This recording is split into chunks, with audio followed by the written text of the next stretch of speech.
And hello, you beautiful bastards, and welcome to my so-called show. And tonight we're talking great bad things happening in little communist Asian town. Sorry, Big Trouble in Little China. I do apologize, but God, I'm in such a fucking good mood because rewatching this movie, God knows how many times to get my notes, has been a total show, but also a joyful show as well because this movie is just so fucking ridiculous. And in case anyone who doesn't know what this movie is, it's a crazy kung fu fantasy fucking action comedy with Kurt Russell as this bumbling truck driver who thinks he's the hero but really is the sidekick. And it's so good. You got James Hong as the villain, who's kind of this weird demon ghost thing, and he's got this weird thing going on. He's got a really hot Kim Cattrall, everything. It's so good. The fights are great, the comedy is great, it's so clever, it's so dumb, it's so bonkers, and it's so fun to watch. But and introducing my panel, the opposites outside man. How are you doing? Yeah, I'm good. Evening all. Yeah, thanks for this one, mate. I mean, would you believe I hadn't seen this movie for 40 years? For really that Yeah, long? that That was long. like since it came out. Yep. Yeah. That was the last time I saw this movie. But there are so many parts of it that are so memorable, I mean, it is such a memorable movie. Um, it's weird because uh, it was never really my go-to Carpenter movie, but I've since kind of reappraised it. I didn't dislike it when it first came out, but yeah, watching this again, holy shit, what a movie! It What a is. movie! I mean, it really is as well. And obviously, it did not do well at the box office because that's the 80s. If you're John Carpenter, you make a good film, it's not going to do fucking well. But God knows it's gonna get a whole new life on home video, Yeah, and yeah. time is going to be a lot kinder to it as well. So yeah, Mm, mm.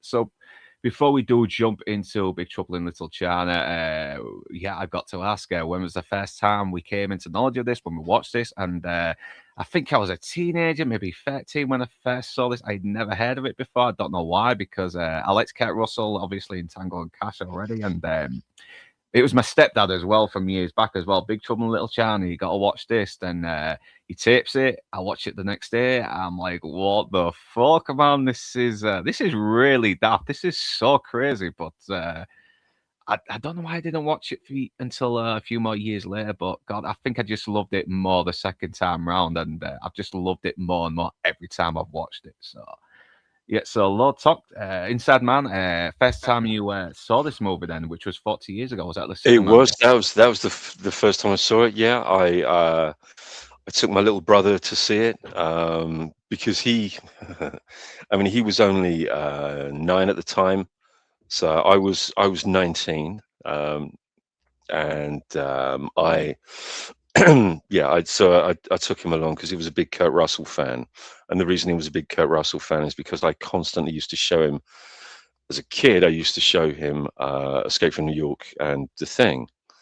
So by the time we got round to this, it's like, yeah, will you take me to see it? So yeah, I took him to see it, and he's loved this ever since. He's bought every single version of this movie that's ever come out, whichever medium it's been out on. So yeah, and that was the very first time I saw it. Yeah, because it's a movie that has fun with its premise as Yeah, well. it does. It Yeah. knows it's ridiculous. I mean, I don't Mm. know how much of the mythology in this is actually accurate to Chinese mythology, but I don't care. I don't care. It's just No, I fun. don't care. The movie just has fun with how bonkers it goes. Yeah, Lord Yeah. Toxic. So first time you saw this or came into knowledge of this movie. Yeah, so when I was a kiddo, I used to watch Siskel and Ebert at the movies every weekend religiously, and they reviewed this. So I'd have been about 8 or 9, maybe, give or take, right around there, 86. So yeah, I'd been about 8 or 9, depending on what month it is. And I was like, I've got to see this, and immediately went and begged my mother, please, can we please go? Um, she was like, no, that looks too violent. I'm not going to take you to go see violent stuff. Go get me another beer. I get a date coming over. So I was like, no.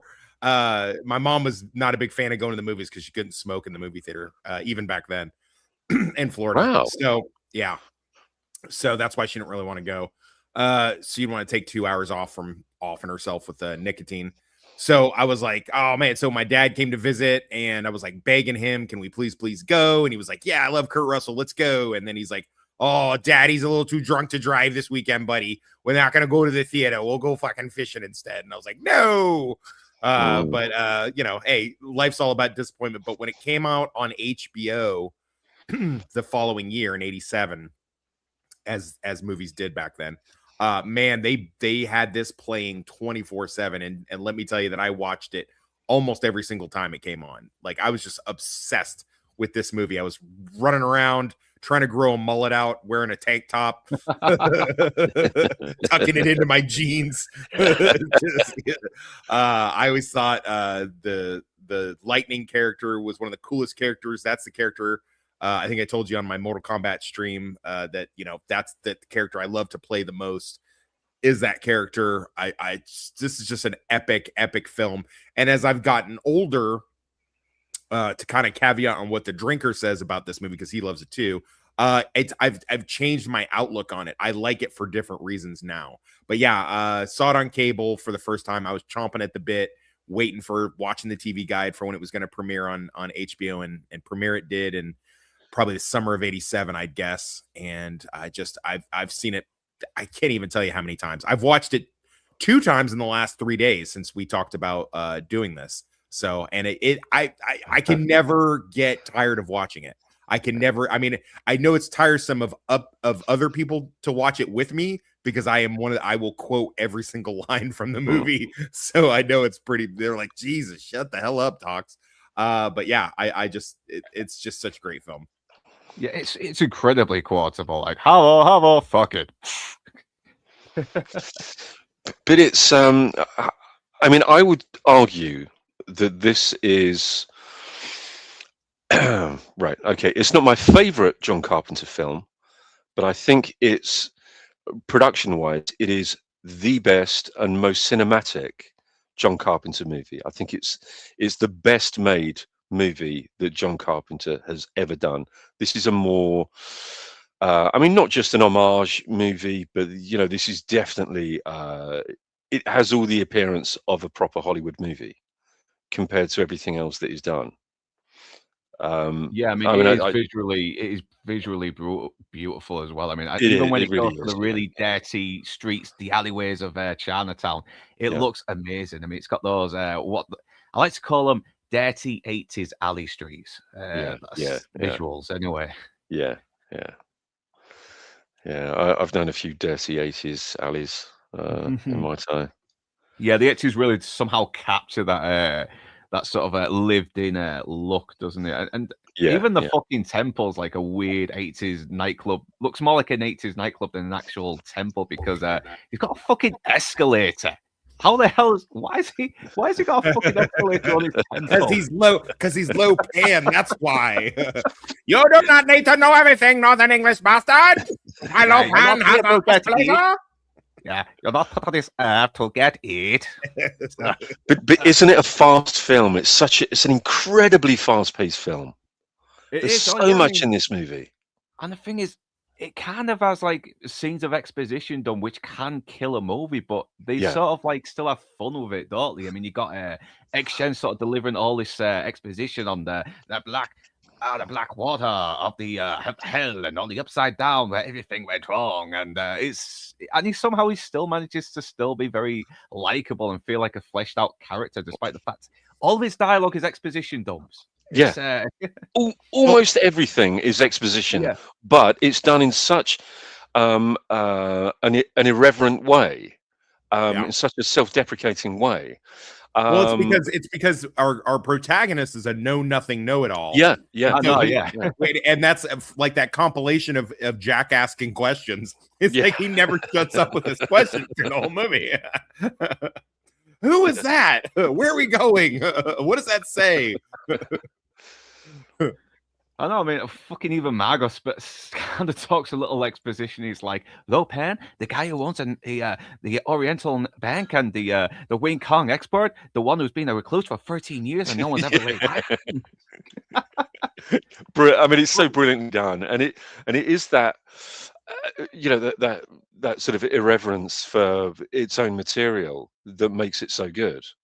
It isn't one of these movies that is, it's not playing it for laughs, but it's certainly not trying to be completely serious. I think Yeah. it's I know, just exactly what it is. Even all the actors are playing it dead serious. I mean, Mm, Dennis mm. Thor and everything, because he's kind of got that youthful sort of like wad-eyed innocence to him as well. But he's a very capable fighter. But Yeah, Jack is almost kind of the more relatable because he's acting how we would act if we saw all this shit. Yeah. Because we'd be like, what the hell?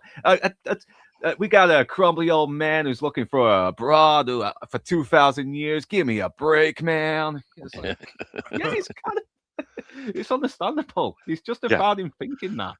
Yeah. I mean, he's the complete skeptic, isn't he? And he's still kind of marveling at what's going on all the way through. Yeah, but he still comes through, though. He still comes through for his friend. I mean, he still tries to take on these guys he knows he has no fucking chance of going against there, but. And he gets his ass handed to him plenty of times, but he still keeps going. I think the reason this movie works so well, besides the fact that Kurt Russell's amazing charisma, definitely, which cannot be, I just can't. It can't be understated how he just carries this movie with his charm and charisma. This movie, to caveat on what Inside Man said, this movie knows exactly what it is. And it makes no apologies for it. Yeah. This movie, it knows when to ride that line between like a little bit of spooky, mystical horror, a little bit of that, just enough. Because I mean, I remember as a kid, my little sister getting, creeped the fuck out by that Guardian eyeball thing like that. That scared the living shit out of her. Oh no, what is that? What the hell is that?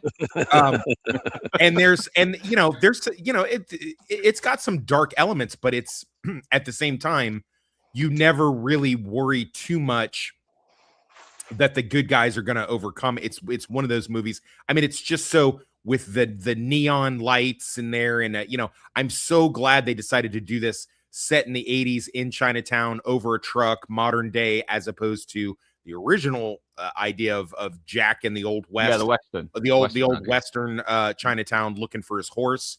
That I can't. I mean, in another bizarro world, I would be kind of intrigued to see what that's like. But at the same time, and I think it speaks to the fact that you have little elements of that still peppered in there. Especially with the Oriental Railroad workers when Egg Shen is sort of giving the tour guide an exposition, which watching this again is kind of good subtext hinting that this guy's been around for maybe a long time. That is what I took from that's what I took from it as well. Also, the little winks at the audience with the Pork Chop Express. And the one bad guy that's got the 6 shooters. The fact that Jack talks a lot like John Wayne. Yeah. Right? Hey there, Pilgrim. Let me tell you something. He gives that really like a lot. Like he plays into that a lot. And I love it. I love it for all those reasons and more. Yeah. Yeah. I mean, it kind of reminds me a little bit of, you guys probably won't know what I'm talking about here, but I don't know whether you've ever seen any of the 1940s Charlie Chan movies or any of the Fu Manchu movies at all. I don't like this is the only Asian cinema I care for. I don't care for Asian cinema or Asians in general.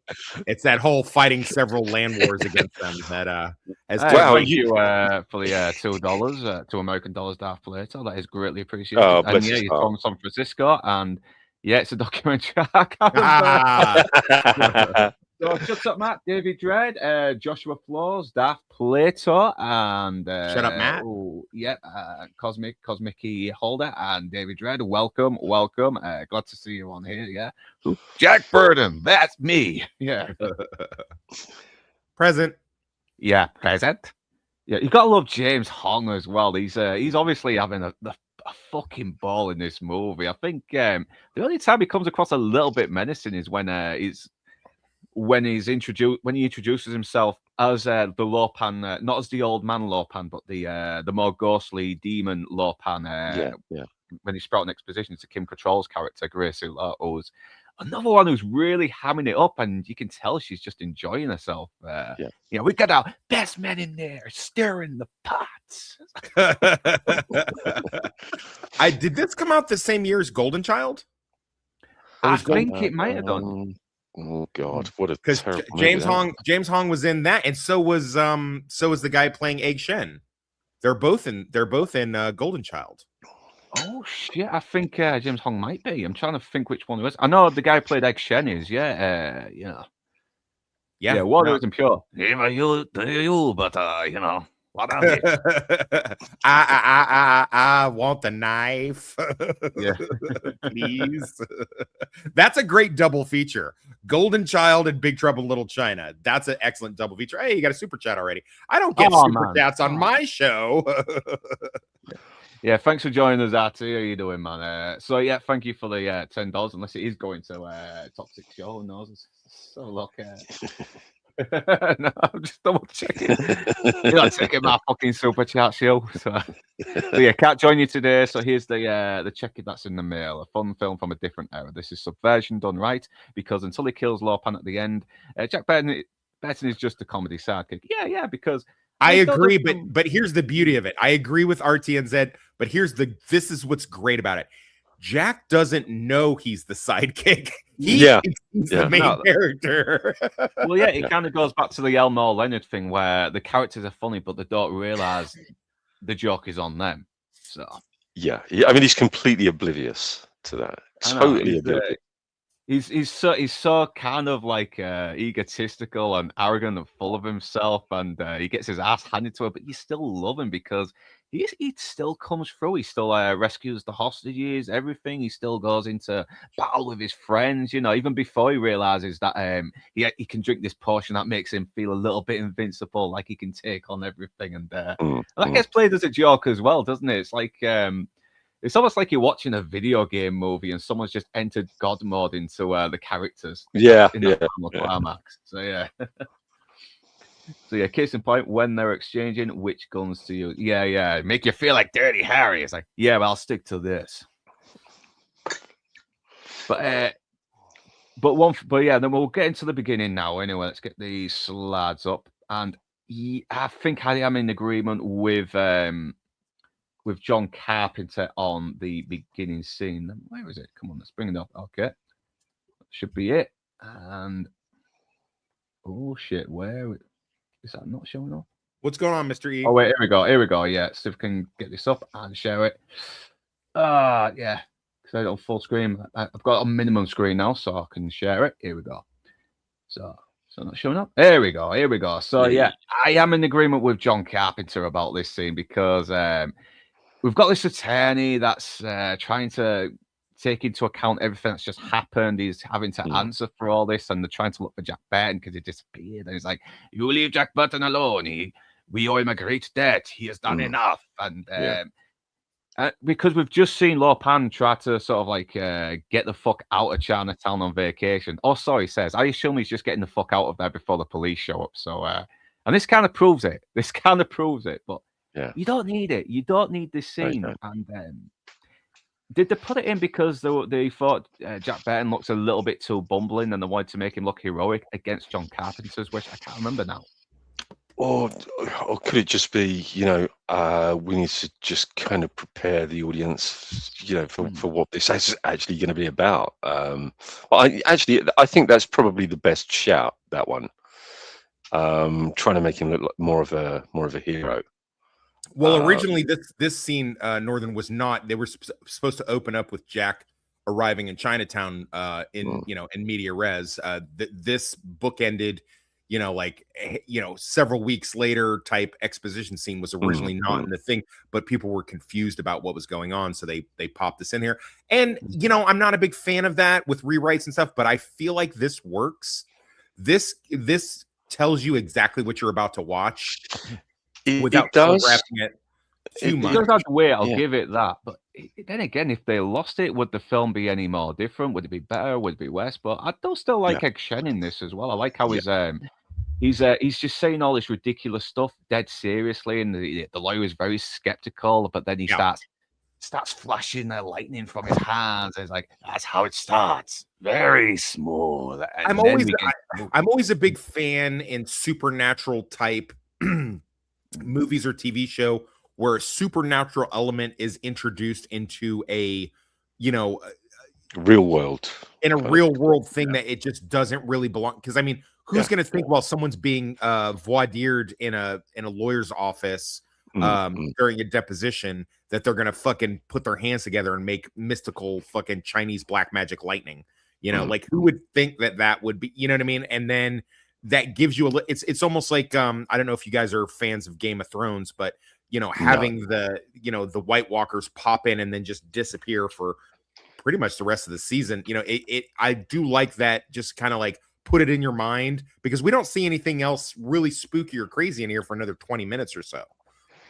It's basically just because we're still kind of building up this character, and this is where we are introduced to Jack Burton as well. So he's basically just he's a stereotypical American, isn't he? Just sort of working class American who's a little bit full of himself, and he loves he kind of loves the sound of his own voice. That's he what does. He really does. Yeah, he's Jack Burton talking to anyone who's listening. Can you imagine some guy that's just trying to use his CB for like practical purposes back then? It's like, look, man, I'm trying to find out which bridge is closed over near I-95. Can you shut the fuck up for a little bit? It kind of does give a little bit of context into his character, whereas like I told my last wife, it says, "Honey, I never drive faster than I can see. Beside that, it's all in the reflexes." So he's obviously not had he's not really he's not really great with relationships, is he? Because he refers to all you guys that got your ex-nagging wife on your case, and but he seems to have been working his job for a long time. He's been all over the country, whatever. Maybe he's been in other places, who knows? But he's kind of, again, this little outlook where he talks about, I mean, your man would have to be a fool to think you're alone in the universe. But he does have his kind of philosophies. They may be a little bit prude, a little bit maybe not as refined as most philosophies most people have. But it's his, though. It's his. I mean, I could read a whole Bible of Jack Burtonisms. I want to see Jack Burton and Dalton from and James Dalton from Roadhouse like collab and like make just a Bible of manly, fucking sayings. It's like, I know. Dude, why is Lance going fucking live in 30 minutes? Bruh. I thought you were going to be jumping on, Lance. You said you'd want to jump on. You're disappointed. Oh. He said he might jump on later because I don't know if he's doing this thing and he's doing that, but he said he wants to jump on later because he wants to show off his tickets, everything. So and he's hooking battle.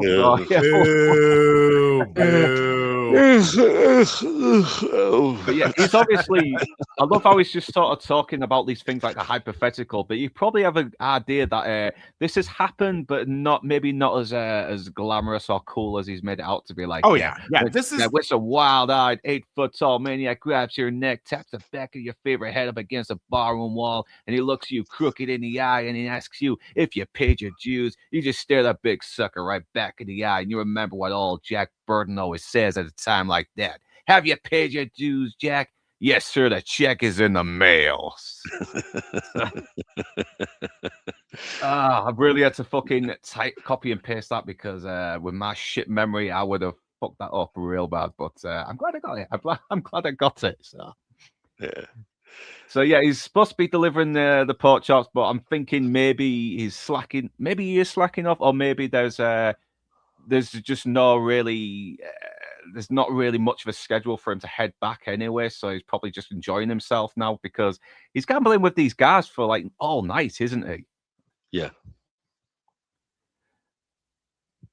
Yeah, but it does. It's a good little introduction as well, and this is where we meet Wang, who's we found out he's good friends with as well. He's a Californian, just like him, and they've met each other probably in different places because they're both truck drivers themselves, and He's kind of a sore loser, isn't he? But you kind of see his desperation. Why? Because he's been saving up money to bring his Mao Ying back as well. And but then again, you're gambling money that you should be saving up, mate. You kind of fucked up there. But this I is like where to think that. Well, yeah. in defense of him, of Wang, I like to think that he probably was like, hey, when you get into town, let's go grab a drink. And then Jack talked him into this shit because you know what I mean? Did. Yeah.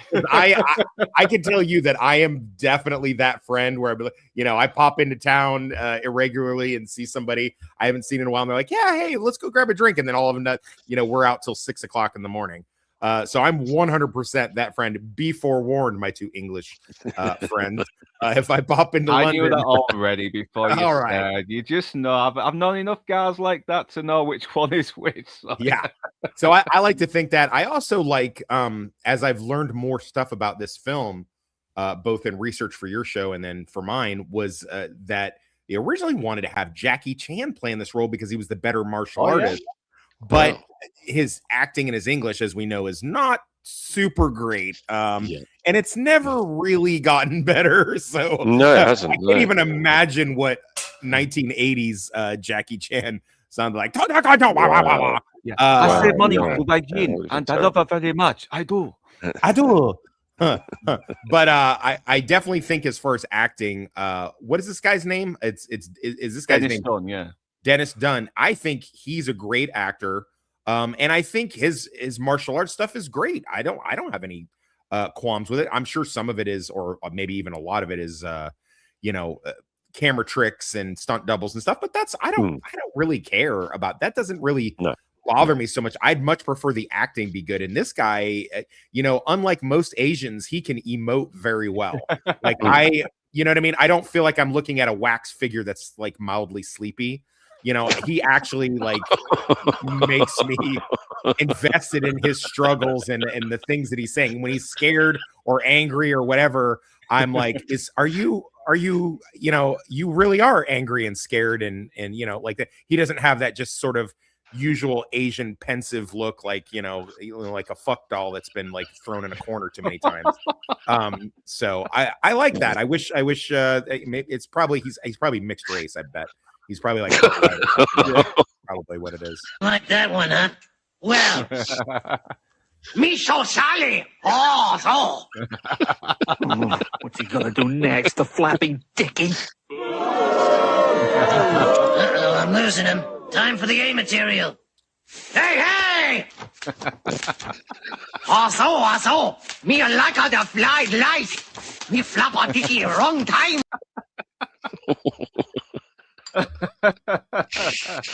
That's right. I'm here to bring as much anti-Asian Anglo hate as I can. Even on Big Trouble Little China, which I profess to love. It's still gonna happen. I was gonna say he has a wild-eyed innocence, but that'll be is that offensive? I don't know.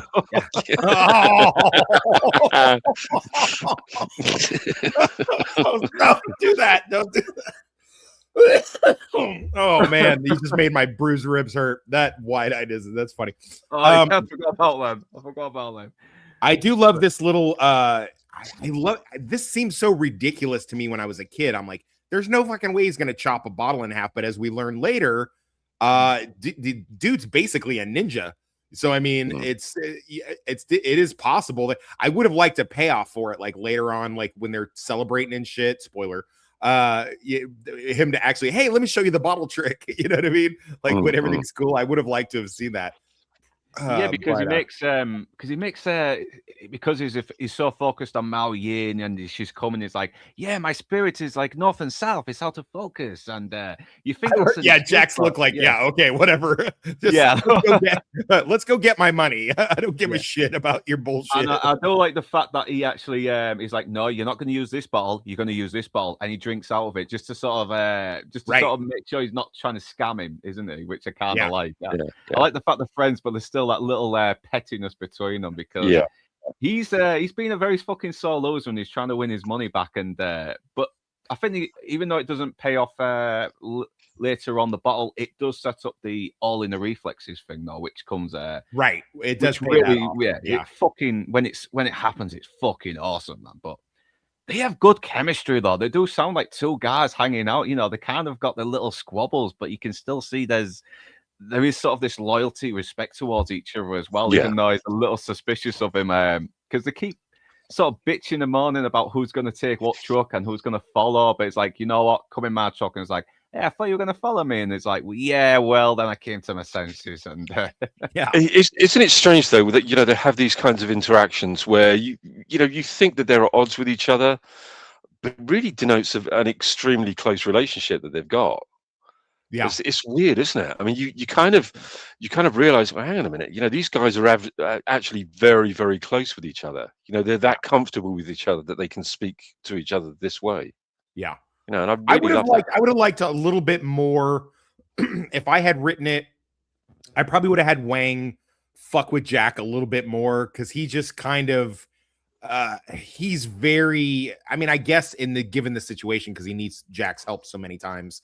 I guess it's one of those things where he does kind of, act like he's deferring to him and things like that. So I probably would have, if I had written it, I probably would have done a little bit more 48 hours type stuff and, thrown in some racial slurs. Can you imagine? Can you imagine Nick Nolte playing the Jack Burton role? Ah, damn it, Wang, you fucking zipper head. I done told you. I want my truck back. We went to go pick up your slant-eyed bitch, and all this trouble come down on me. Son of a bitch.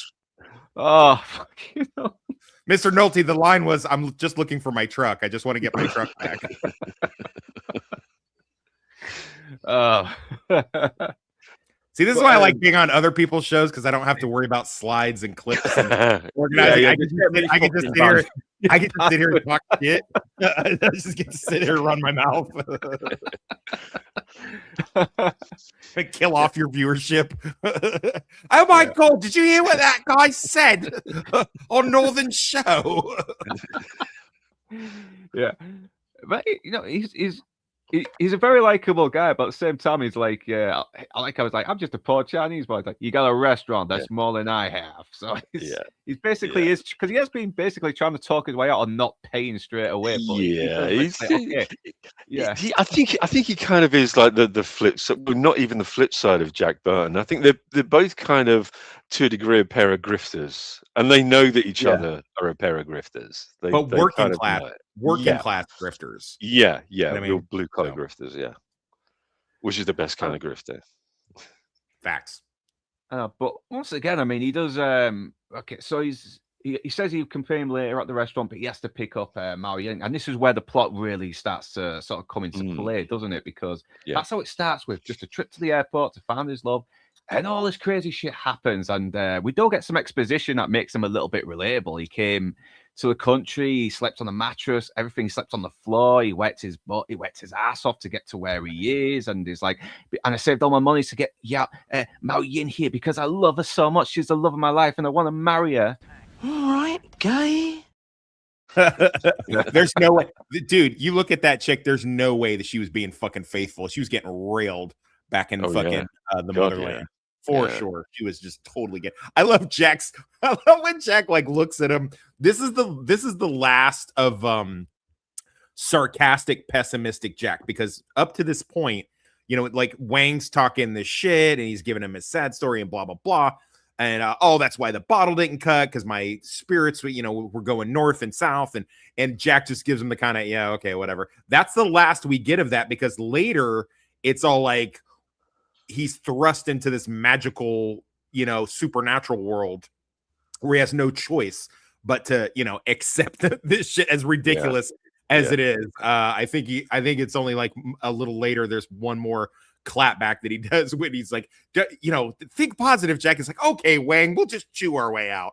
I think that's like the last time that we get that. That's, by the way, that's one of my favorite lines, and I use it. I was shocked how much I don't want to derail the thing, but I was shocked how much of my common vernacular is Jack Burton sayings that I just go through in a day. There's many times I walk into a disaster at work. I'm like, everybody relax, I'm here. You know, it's just like so many of these things because fucking, I mean, whether he is the sidekick, whether he's bumbling or not, whether or not he's a big blowhard. Oh yeah, there would definitely been more F words. But regardless, Jack is so eminently quotable. And for the longest time, my old Facebook page was just a thing of Jack Burton, a Jack Burton picture, just looking, snide at the camera was just that. And then with the little quote, sooner or later, I rub everybody the wrong way, which is great. It does kind of show that Kurt Russell, he kind of plays Kurt Russell, but there's still some kind of range. He can be dark and brooding like McCready and Snake Plissken, but he can also be a total goofball in Tango and Cash and Big Trouble in Little China. He can be very creepy and death-proof. All that stuff is there. But he can be very serious as well in films like Backdraft and Breakdown as well. I mean, which is very underrated. I love all of those films that you mentioned, but I'm going to tell you honestly, I like this one better because it seems like he's having a lot more fun in this film. Oh, definitely. I think, and I could be wrong, but I bet I'm not. I think Jack Burton is probably the closest to what Kurt Russell is in real life. And in this movie, as opposed to all those other ones that you mentioned, this is where we get nobody laughs like Kurt Russell does. And when he laughs, it just lights up the entire. If you can ever find it, go to YouTube with him and his son Wyatt talking about that TV show that they're on, and they do like an anecdotal conversation about catching themselves on TV. And it's like, because Wyatt doesn't like to see himself on TVs and movies, but and Kurt Russell said, yeah, I got the same problem. He's like, oh, really? What about that time I walked in the den and you had Big Trouble in Little China on? And they just both start laughing. That like maniacal laugh that he has, which is so fucking great. But have you listened to is the commentary between him and John Carpenter in every movie they've worked together in, because they are so fun to listen to. You can really tell these two really were fond of each other, and they had an absolute blast working together, even in the harsh conditions of making the thing as well. They still seem to find some kind of like respect towards each other, and I really love that. I could listen to John Carpenter and Kurt Russell talk all day because they're just so fun and charming to listen to. Lance is in the green room.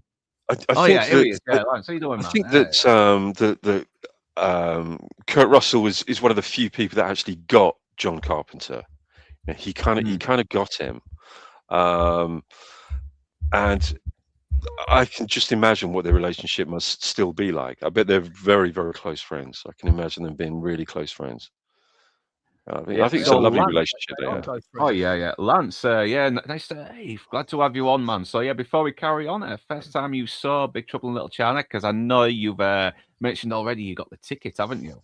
So I do still have the tickets, all 22 of them. I apologise because this is a flying visit, mate, because my interview got confirmed about half an hour ago, and I'm on in 15 minutes. So no problem, man.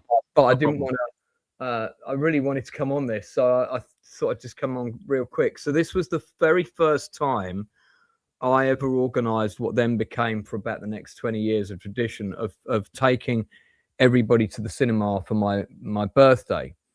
And I was like 15 or 16, and my parents said you can have a big house party if you want. And I said no, I want to take people up to Leicester Square to see the opening night of a film. And they're like, okay, you can take 10 people or whatever. I think it ended up being a lot more than that. The thing with Big Trouble was there wasn't a huge furore about it when it was. We had trailers for it at the cinema because I was working for it at the cinema, so I was very interested in it. I saw a massive article on it. I think it was in a magazine called Film Review. I don't know if I remember the magazine actually. I remember Film Review. Yeah, I think they did a double page on it, and it had a shot of the set, and I thought this looks fucking awesome. And the trailers for it were okay, but I could see in the trailers it was going to be right up my street. And it's got a certain style of humor that you're either going to get in the first 10 minutes of the film and you're not. And I remember one of my friends elbowing me as we were watching the movie, and he said, look, and I looked along the road to my right, and there were the 4 girls that had come on my birthday party. They were a group. They were together, and they all sat there looking really fucking bored, right? So I thought, oh shit, this is not going to be good. But by the time we got to the end of the sequence with the 3 storms and that big battle, that big fight, everybody in my group was proper fucking invested. And the great thing about going to the cinema in Leicester Square in the 80s is if it was even a half decent film, if you went on an opening night on a Friday or Saturday, the chances of it being sold out were probably about 90%. If it was a really big studio movie, it was always sold out, right? So this was the opening night, and no one kind of knew quite what to expect. And when it finished, there was a massive, and I mean massive, applause, and people really loved it. And I think it did all right in the UK. I know it didn't do very well in the US, and of course it's got massive momentum and a huge fan base for now. But this for me is probably, I know a lot of people will say it's The Thing, but this is probably my all-time John Carpenter favorite film. I mean, if I could hire a cinema to show one of his movies, it would probably be this one, because we saw it in 70mm, and 70mm prints are really rare now. So this was, and again, you'll remember this, Gary, that the Empire West End, not the Empire West End, the Odeon West End, which is now a hotel, sadly. Do you remember that they used to extend the screen when they had a 70mm? That's print? right. Yes, I do. Yeah, I do remember that. Yeah. So you had that sort of moment, like just before the movie started, where you were waiting to see, is this 35mm or is it 70mm? And the first film I saw there was Silverado, and that was in 70. Oh, so good. And it was one of the first movies to be recorded in the new Lucasfilm sound as well. So this film, suddenly it went 70mm, and I was like, oh, thank God. And we were on the front 2 rows of the dress circle, our group, and I normally sat downstairs in the stalls. I think this is the first time we'd sat upstairs. But it's that excitement and that atmosphere of watching a movie like this for the first time. You just don't get amazing. Now. And I wanted to sort of come on and before I have to jump off, I'm so sorry, but to sort of impart what that was like seeing this movie, because this is a crowd pleaser. It's got all those funny moments and funny gags. You know, is it hot in here? Like the moment in the lift, and like someone's farted almost. You know, there's so many fun moments, and then the bit where they fly through the air and the guy raises his eyebrows after doing that sword fight. And I met that actor, by the way, not the Storm, the one who passed away a couple of years ago. I got to meet him. He was in London visiting. I think he was here for a Comic-Con or something like this. This would have been in about 2006. And a friend of mine was in a restaurant with him and called me up and said, I'm with one of the actors from Big Trouble in Little China. Do you want to come and meet him? I was literally on the tube in 2 minutes and met him 20 minutes later. And it was quite funny because he was clearly after a free lunch. It was like when the bill came, he didn't want to put in. He thought, you know, I'm an actor, so you guys have got to pay. So I was like, okay, that's fine. You know, we'll split the bill. Don't worry. But so there's a little story. I've had correspondence with John Carpenter very briefly in my life as well. When he first was on Facebook, he had an actual official account. And at the very beginning, he would actually occasionally respond to messages. And I had a very, very brief conversation with him, and I sent him a shot of all my vinyl because I've got 7 vinyl soundtracks, including this one. And I've got the American import cover of this, which is the blue cover, not the green one. So, so that's my Big Trouble in Little China story, man. I just wanted to come on and tell you that real quick. I'm so sorry I've got to shoot because I would love to. That's all right. Even if it was just for 5 minutes, mate, you're always welcome. And Kung Fu Hot Dog and Admiral Teague. So you've got a massive panel for this anyway. No, Hey, Lance, real quick, can I ask before you go? Remind me? Did you do a section of for Big Trouble in Little China in your book, Silver Screen? It's available on Amazon right now. Yeah, so in the Silver Screen Journeys book, the story of us going to the screening is in there, and I talk about the film at length. And I would definitely put this in. One of my top, I would put this in my, oh bless you, I would put this in my top 10 movies of all time. Absolutely, it's in the top 10. Love it. And I've got to say, I have to agree. I mean, I said it kind of at the top of the show that that although this isn't necessarily my favorite Carpenter film, because my favorite is actually The Thing, but it is definitely his best film. For me, I mean, cinematically, it's incredible. I mean, you guys will get into it later, but every set in this film is fantastic. The production design in it, absolutely, it's superb, amazing stuff. But I can see Ryan's in my green room, so I've literally got to jump off this stream and jump into that one. But have a great chat. We won't have a low overlap because I've got a trance DJ on, so I feel the demographic will be fairly small in terms of audience overlap. But and you know, enjoy the stream. It's such a good film. I could do a chew the fat on this for 9 hours quite easily. Yeah. It's so great. But thanks Northern for. You're welcome, man, and I'll see you Tuesday maybe. Who knows? Yeah. Hope to see you Tuesday. And this film is a 10 out of 10, by the way. For me, it's a 10 out of 10. So all right, guys, have a good. Bye, Lance.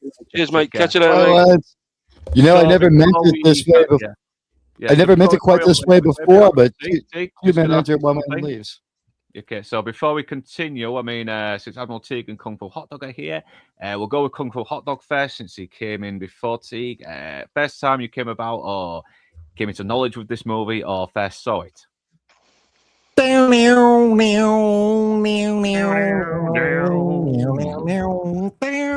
if we're not back by dawn, call the president. Check it out, guys. Sweet. Well, let's try and enlarge that. Here we go. Here we go. Hey, Ali Davis. The same cap. Yeah, we just had the screenshot of it. Had the screenshot. There you go. Yeah, and thank you very much for that mic, Kung Fu Hot Dog, as well. I mean, I need an extension for the USB cord, which is somewhere in the bedroom. I'm going to look for it, but I will start using that mic after I found it. So thank you very much. I thought to myself, hang on, that can't be the mic I sent to him. No, it's not. You betrayed me. You betrayed the whole Kung Fu army. We're disgusted with you. Terrible. Yeah, he's actually put it on eBay earlier on. Yes, which is funny. That's where I actually got it from in the first place. What? Hang on, wait. Yeah, Kurt Russell. I mean, there you go. Look, just another fantastic movie. And I've got the steelbook of this somewhere. I don't know if I've got it here, but if I find it, I'll dig it out. But yeah, my first memory of this film, I was still at the sixth form in secondary school. I'm not sure what that is for the Americans, but I didn't go to see it at the cinema. I saw the TV adverts. I saw the adverts in the local newspaper, maybe in the Sun. And for some reason, I didn't go to watch it. Not because I wasn't interested in it, because I just didn't. So my actual first time watching it wasn't 1986, which was actually a great year for me, life-wise and everything else-wise. I probably saw it maybe a year or two later on video, and I thought, what was I doing, man? I just didn't get out enough as a teen. It was really, really weird. I wasn't even 18 yet. No. So when I was, I don't know, man. It was just strange. I feel I need at this point just to quickly clarify for our American friends that sixth form in the UK is the equivalent of either MIT, Yale, or Harvard in the US. Okay. So that's how advanced our education system is in the United Kingdom. Well, certainly back in our day, isn't that right, Kung Fu? Yes. Yeah. Before the Muslim regime has taken over. Before then. So yeah, thank you very much for that, Kung Fu. Admiral Teague, first time you came out or saw this movie? Yeah, thanks for having me here. As I was saying when I came in, I never meant it quite this way before, but like two men enter, one man leaves, right? Like Lance takes off and Kung Fu and I show up. So the first time I saw this, you know what? It was the 210th anniversary of our separation from you tea-gouging bastards, where I went to the movies with my friends. And you know what? The day is going to come where the 4th of July is no longer just an American holiday, okay? It's the day where we stood up and said, I'm going to go see this crazy movie, Big Trouble in Little China. It was a very enjoyable time at the movie. China. The thing that made it, this movie was going to be great no matter what for me. Now, it turns out that it was, in fact, a great movie, but this movie was going to be great no matter what because I was with a pretty hot chick, like not bad for an 11th grader. Like I'm doing all right there. And also, we managed to score beer, which meant that like Admiral was going to have like a few like minutes at the plate there, maybe to score himself. So like I was fucking pleased as hell. And then the movie kicked ass and, it was a great film. And I'll just say this, the same thing I said, this movie came full circle to me 40, like almost 35, 40 years later, walking out of Solo, a Star Wars story. I said to myself, man, I said it then and I'm saying it again now. Like Big Trouble is the Han Solo origin tale we deserved. It had everything in place, including Chewbacca's appearance at the end. At the very end, when he goes to climb into the cab to join Han. Yeah, that's not an attack. That's the same appearance, which I'm adapting right now, as you can see. Yeah. You look like Worf ate the Predator. Yeah, in Solo, Brian Johnson. In Solo, he's not quite chewy. He's more sucky. Terrible.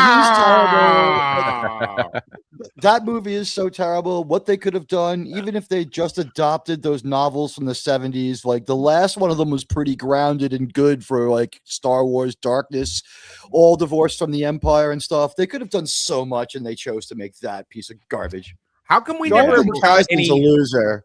How come we never got any of these like Jack Burton pocket novels, like Continuing Adventures of Jack Burton? How come that never happened? Good, because this is the appendix to Buckaroo Banzai and the Adventures Across the Eighth Dimension. This is the leftover script parts, and they reconstituted it and made it. Do you mean this right here? Sorry, I'm just like I'm really flexing now. Do you mean this one? Yes, David Lofat and whatever. David Lopan and the other guys are the League of Crime. They don't make it into the movie, but these two movies are like not quite a shared world because they don't get to a third movie where they unite it. And Peter Weller's just like, this is too weird for me. But you can see the progression from Big Trouble to this. If you look back at Buckaroo Banzai to Big Trouble, they get like as crazy as Big Trouble is. It's so much more grounded than Buckaroo Banzai, which is just batshit crazy. I mean, they have. I got Buckaroo Banzai for Peter Weller and Ellen Barkin. That's all I'm saying. Yeah, there is some kind of like element of realism, mostly because from the character of Jack Burton, who is basically the working man, and same thing with Wang, and plus this we've pretty much come into these kind of situations, where we got this hot chick who claims that she's not interested, but you found out later she does. But I do like the back and forth, and it's like, hey, can I ask you a question? It's like, no. Well, how about you jump in? Not in your conditions. Well, what about my conditions? Like, well, you should try standing downwind by like I am. You know what Jack Burton says. He just gets interrupted by these fucking gang lords, and she's like, "Oh my god, it's the Lords of Deaths. Something's not right here." Every time there's a big exposition dump, you have to take a shot. You'd be fucked up within. I think what the game should be is exposition dump versus Jack Burton's questions.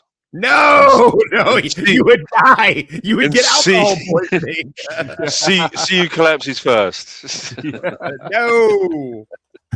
I like the fact that they don't drag you down with the exposition dumps. So they don't drag you down. They give you a little bit, and they still keep the movie going. They still keep it exciting, and they still give you enough time to let the characters breathe, even when the film is moving at such a fast pace. But it all happens because of this mix-up. The Death Lords were supposed to get this prostitute that Gracie Law was waiting for, and but they grabbed this girl, which then winds up getting into the hands of the Three Storms for the sacrifice, don't they? Luke, that's wild. That is wild that you just assume that she's a prostitute. Holy shit. Yeah, come on, she's got to be. Because back in the 80s, folks, every good-looking chick was assumed to be a hooker. That didn't end in the 80s, did it? That was correct. That stopped at some point? It's never really explained, though, is it? I'm assuming, though, like she was going to be maybe a hooker or something like that, but she's... and it's about bringing her in and protecting her civil rights or something, but it's kind of like tossed to the side later on because you know, Jack Benton tries to be the hero with this, and he's like, "Wait a minute, where'd you get that?" And they just knock him flat. Like this scene is so, it like epitomizes the entire movie. But Jack is always wading into a bunch of shit that he has no idea what's going on. He's woefully unprepared for it, and I love it. It's so American, isn't it? It's such a fucking cowboy thing to be like, you know, he sees these guys and he just throws his hand on the dude like, "Hey pal, how about me and you have a little chat?" I mean, he's just doing this John Wayne impersonation all the way. Even if he's not trying to impersonate the Duke, he's doing it, and that's a joke that kind of flew over. Even admittedly, when I watched it the first time, I didn't get the joke straight away. It was only like years later when somebody said, I think it was on Graham Norton's show, he was talking about, I was just doing a John Wayne impression and nobody got it. But now you get the joke. It's even more funnier to watch. See, that's funny. It just gets better with age, this movie, as well. It just knows it's fine wine, man. Yeah, there's something when to apply the imitation too. It's not nonstop. He does it when he's frustrated or when he's just like, come on. Yeah. Like, that's why those exposition dumps don't go so badly. And I would just ask anybody else, is it me or him and Harrison Ford kind of go to the same acting school? And this character just really has a lot of Han Solo energy in the way that you would want Han Solo to be, like in a movie where he was solo. I think, I mean, look, Kurt Russell is a better actor than Harrison Ford, in my opinion. He's just got that natural charisma about him, which is just great. I think Ford, considered for the role. Yeah, I will answer that question because I think that he might have had some tips from Bruce Campbell a little bit as well. I don't know. I might be wrong there, but and then Bruce Campbell kind of like lent some advice from him when he was doing Army of Darkness. I could be wrong, but that's what I did hear a while back ago because I think they were good friends back in the day, and probably still are. I don't know. Can you imagine being at a bar hanging out with fucking Harrison Ford, Kurt Russell, and Bruce Campbell? Holy shit, that would be I could die right after that night. I'll take a selfie next time. Yeah, so they kidnap Mao Ying, they try and chase him, they nearly get run over, and then we get this absolute belter of a line. Let me get it up. Come on, where are you? Come on. Here we go. Son of a bitch must pay. Yeah, I say that. I just love it. I say this in traffic on the way to work or on the way home at least 2 or 3 times. Every time I see those fucking electric bicycles riding around with these stupid idiots in balaclavas, I mean, that's basically every time I see it. It's like every time I see these bastards, I'm like, son of a bitch must pay. One of them almost rid you guys of me today. I mean, just like you could not have slipped a credit card between me and him as he went whipping by down the street. Whoa. Fucker. Yeah. Give me his license plate number. I'll hunt him down. Thank you. I might just do that. The film is really starting to move along now. We're really getting into the plot as well, where they're about to enter no fucks given territory. It's hands down, this is my favorite Halloween movie to watch at Halloween. Always. Really? Yeah, like I'll watch all my usual things like Fright Night and Dog Soldiers, and then I'll save the best for last. This. Nice. And Halloween is a John Carpenter film, which people laud as great. It is, but I prefer this as my favorite Halloween film. Yeah.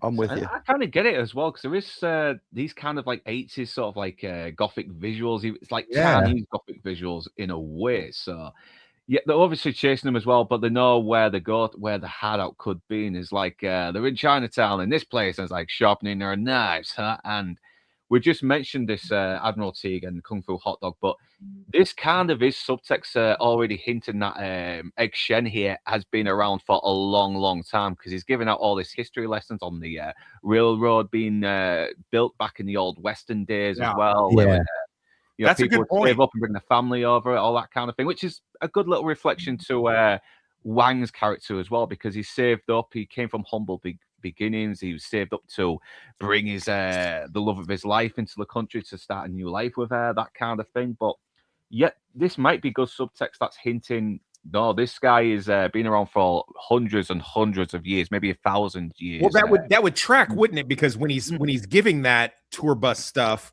he's talking about it as if he's remembering it and he's not like, reading it off of a script. And Yeah, also, he's looking like he's look, that's the face of a guy reflecting. He's not just sprouting a history lesson. He's reflecting he's telling memories to people. yeah. All I know is that in about another 40 years, he'll be making eyes for the Terrell Corporation. So he's extremely long-lived. Let's just say that. It gets more than just 4 years. Also, isn't there something that always kind of like a penny that's dropped that make me think of what you're talking about, Northern? Doesn't Lopan later to Egg Shen, we've been rivals for so long, or says some shit like that? Like, Egg, how would that be if Egg Shen is only like in his 50s or whatever? Well, I don't know. I don't really. I'm not a good person to judge Asian ages, because he could either be 30 or 80. I have no idea. Yeah, I'm kind of guessing he could age really slow. Who knows? I don't. Then again, it's like Sean Connery's character. He looks about 50, yet somehow he's been allowed for 1,000 years. While Colin McLeod still looks like he's in his 30s, something like that. You don't want to go. You don't want to go down that rabbit hole with me, my friend. We're not. Let's not do Highlander. Another time. Another time. Another time. The Highlanders apparently freeze at their first moment of like death in this as mortals. Their first mortal death might be where they freeze. Yeah, that might be where they get frozen. Because Connor McLeod's frozen more or less at the age that he gets like stabbed in battle, but that's a whole nother movie. Here we have the Millennium Falcon. I mean, the Pork Chop Express. Yeah, good point. This is the Han Solo movie we deserved. I mean, you could have actually made a Han Solo movie people would have wanted to see if you had used this for some inspiration. Not ripped it off, but like the team who got fired off the Solo movie just were part of Project Hail Mary. So clearly, the problem was, the fish stank from the head at that one. Yeah, that could be. Yeah. And this is 80 San Francisco when it wasn't San Francisco. I kept, I kept expecting fucking Jack Cates to fucking step out of the alleyway with a 45 in his hand, fucking looking to shoot somebody. Like that would that's all I needed right there. That's the universe I want to live in. I want to live in that mixed universe. What happened in Chinatown, Jack? That or William Shatner just steps out and he's like, "We're looking for whales." I mean, it is 1986. To watch this weekend. Thanks for reminding me. Oh, that did come out in 86, didn't it? Yeah, it did. 86. They're just blocks away. The way I see it, was also 86. How great would it be McDowell? I love that movie, but how great would it be to intercut this movie and Star Trek 6 because they take place in this exact same location at the same time? Just like have like the Star Trek crew walks off, Jack walks in, I guess this would be the area that Sulu was getting the helicopter from. Like he would be down here somewhere. Mixed up. Actually, 1985. I can do things for you that Gracie can't, Jack. Okay, so I really do like how he's asking for help. They nearly crash into Egg Shen. They run into an alleyway to try and find the Lords of Deaths. But then this lady's like ready to go and is like, no, I know what's coming. Trouble is going to happen. I don't want to be here for it. And she doesn't say a word, but something bad is happening. And even when this funeral comes in, they think, oh, no, it's just some guy who was with this yellow gang, the Ding Dongs, whatever. We were bringing it away from ourselves already. Good grief. The Ding Dongs. What kind of monster is sitting out on their fucking terrace chopping up poultry? What the fuck kind of culture is that? What are you doing? Did you even wash your hands, bitch? What the fuck is happening out there? That's so crazy. No, they don't, mate. If you've watched Carl Pilkington go to China, it's they're pretty fucking gross. She just left that thing sitting out there on the fucking terrace. Like, what are you doing, man? If this is Little China, why isn't she chopping up a pangolin? Yeah, what? I did notice there's a lack of dogs in this area. Yeah. I did notice they do eat some. I mean, I was in Singapore and went to a restaurant and nothing was in English. And I just pointed to something on the menu. Well, I can tell. And it was served up. It was pig's ears with jellyfish. Yeah. I'd try that. That's nice. I mean, I'd try it. Yeah, and I asked for a pot of tea, and You they got gave it. me like a little bowl of sticks to kind of put into the teapot. I thought, "Wow, that's tea." And I said, "Yeah, that's Chinese tea." I said, This "Yeah, it is doesn't why make we any of fought that so many tea to land me." wars against these people. I mean, Yeah, they're just despicable tea. people. Yeah, They're just tea. horrible. I mean, we're really. I mean, unless our Chinese overlords are listening in right now, in which case I pledge allegiance to everything. Yeah. Well, Are- now are- Trump's are now you- Trump's rubbed shoulders with them. Yeah. Are you China mean has plenty of hell, Mr. Asians? Batten. Pardon me? So The Chinese have plenty of hell. Yeah, Chinese have a lot of hell. Yeah, Chinese I've have a also lot of hell. never doing gone in the to hell war where with people get China. cut to ribbons. Yes, as Uncle Chew says. So, but I love how Jack Benton instantly knows that these guys probably have rivals in red turbans, and then Sun as Wang's like, "Oh shit, it's all gonna go down," and then we get this big fucking epic battle. Everything, just these two guys just kicking ass. The guys in the yellow bandanas are pretty much doing pretty well, and then. These are great fight scenes as well. They're just throwing them in. They're kicking. That how long? That's got to be him. Yeah. The legend Yeah, himself. this guy. Oh, where is he? Oh, where is he? This absolute legend. Every fucking 80s movie. he's Yeah. in. Every 80s movie. Yeah, if you need if this guy shows up, somebody's What about to get ledge. fucked up in a movie. This guy's gonna eat a candy bar, take He's his the Oriental MP5, and version start of going to John town. Carpenter. He looks like John Carpenter, except he's just a different hue. He's Asian John Carpenter. Yeah, obviously. It probably is John Carpenter in Yellowface all along. I bet. Yeah. John Carpenter's been in Yellowface all along. He's not a real Asian guy. How racist are you to say yellow face? Yeah, it's obviously Wong Carpenter, isn't it? He was a meth actor. He went out, did the heroin, and got jaundice, so his skin turned yellow. Okay, Dong This dong is kapata. the craft. Yeah, to our Chinese overlords, we're so sorry. We so sorry. We like let me Lucy Roo. Don't take it out on us. We're your friends. I know, but once again, the fight scenes are fucking awesome. I think John Carpenter was this was like the first time he was directing these martial arts kind of scenes, everything, and he does a good job of it as well. I mean, it's fun to watch. You got the cool music playing, and then these three crazy bastards just jump out. You got the storms. I mean, The birth of Mortal Kombat. There he is, Raiden. Yep. The genesis of Mortal Kombat, people. There you go. If you saw Mortal Kombat 2, Johnny Cage, played by the great Carl Urban, makes a reference to this film. It's hilarious. Yeah. This has basically been an inspiration because we see a little bit of a weird sorcery hologram video game in the final climax, which makes no fucking sense. But God, it's so fun to watch. I mean, you got Carter Wong as Thunder, Peter Kwong as Rain, and Chow Li Chi as wrong one. James Pax as Lightning. So. Yeah, fucking hell, they've really made a name for themselves. I think it was Peter Kwong. Who was Wong One then? Wong, the Wong one was Listen, Thunder. I rang the wrong Wong- number. Wong It One. wasn't my fault. It was a Chinese telephone directory. Yeah. I remember laughing my ass off when I saw these guys, but then they start fucking people up, and I'm like, "Oh shit, I better stop laughing because now they're scary. They're fucking scary." I had an appointment at a Chinese dentist. It was at 2:30. You're not going to get this kind of quality anti-Asian racism on Open Bar, folks. You're only going to get it here. This is not. I think these are based on real sort of mythologic. That is a fantastic framing shot right there, though. Yeah, like, isn't you it? guys, Isn't it? Well, Beautiful. it was Inside Man who said it. Like every scene is just God. It's like it is. Up there with Ferris Bueller's Day Off, which was 1986, by the way. This and Ferris are probably two of the most perfect 80s films ever made. I mean, don't you think, Kung Fu, whenever we see Luke do these and or anyone do these, and they have all these individual frames, they're just you can really appreciate the filmmaking. And you really can appreciate how good these filmmakers really are.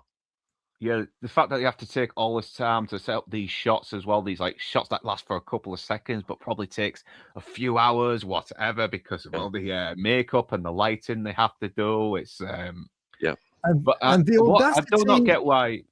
I want to ask you a question. Why the hell did they need to flip forward to throw these fucking Nepalese machetes? They are Chinese. They're like Indian Nepalese kind of.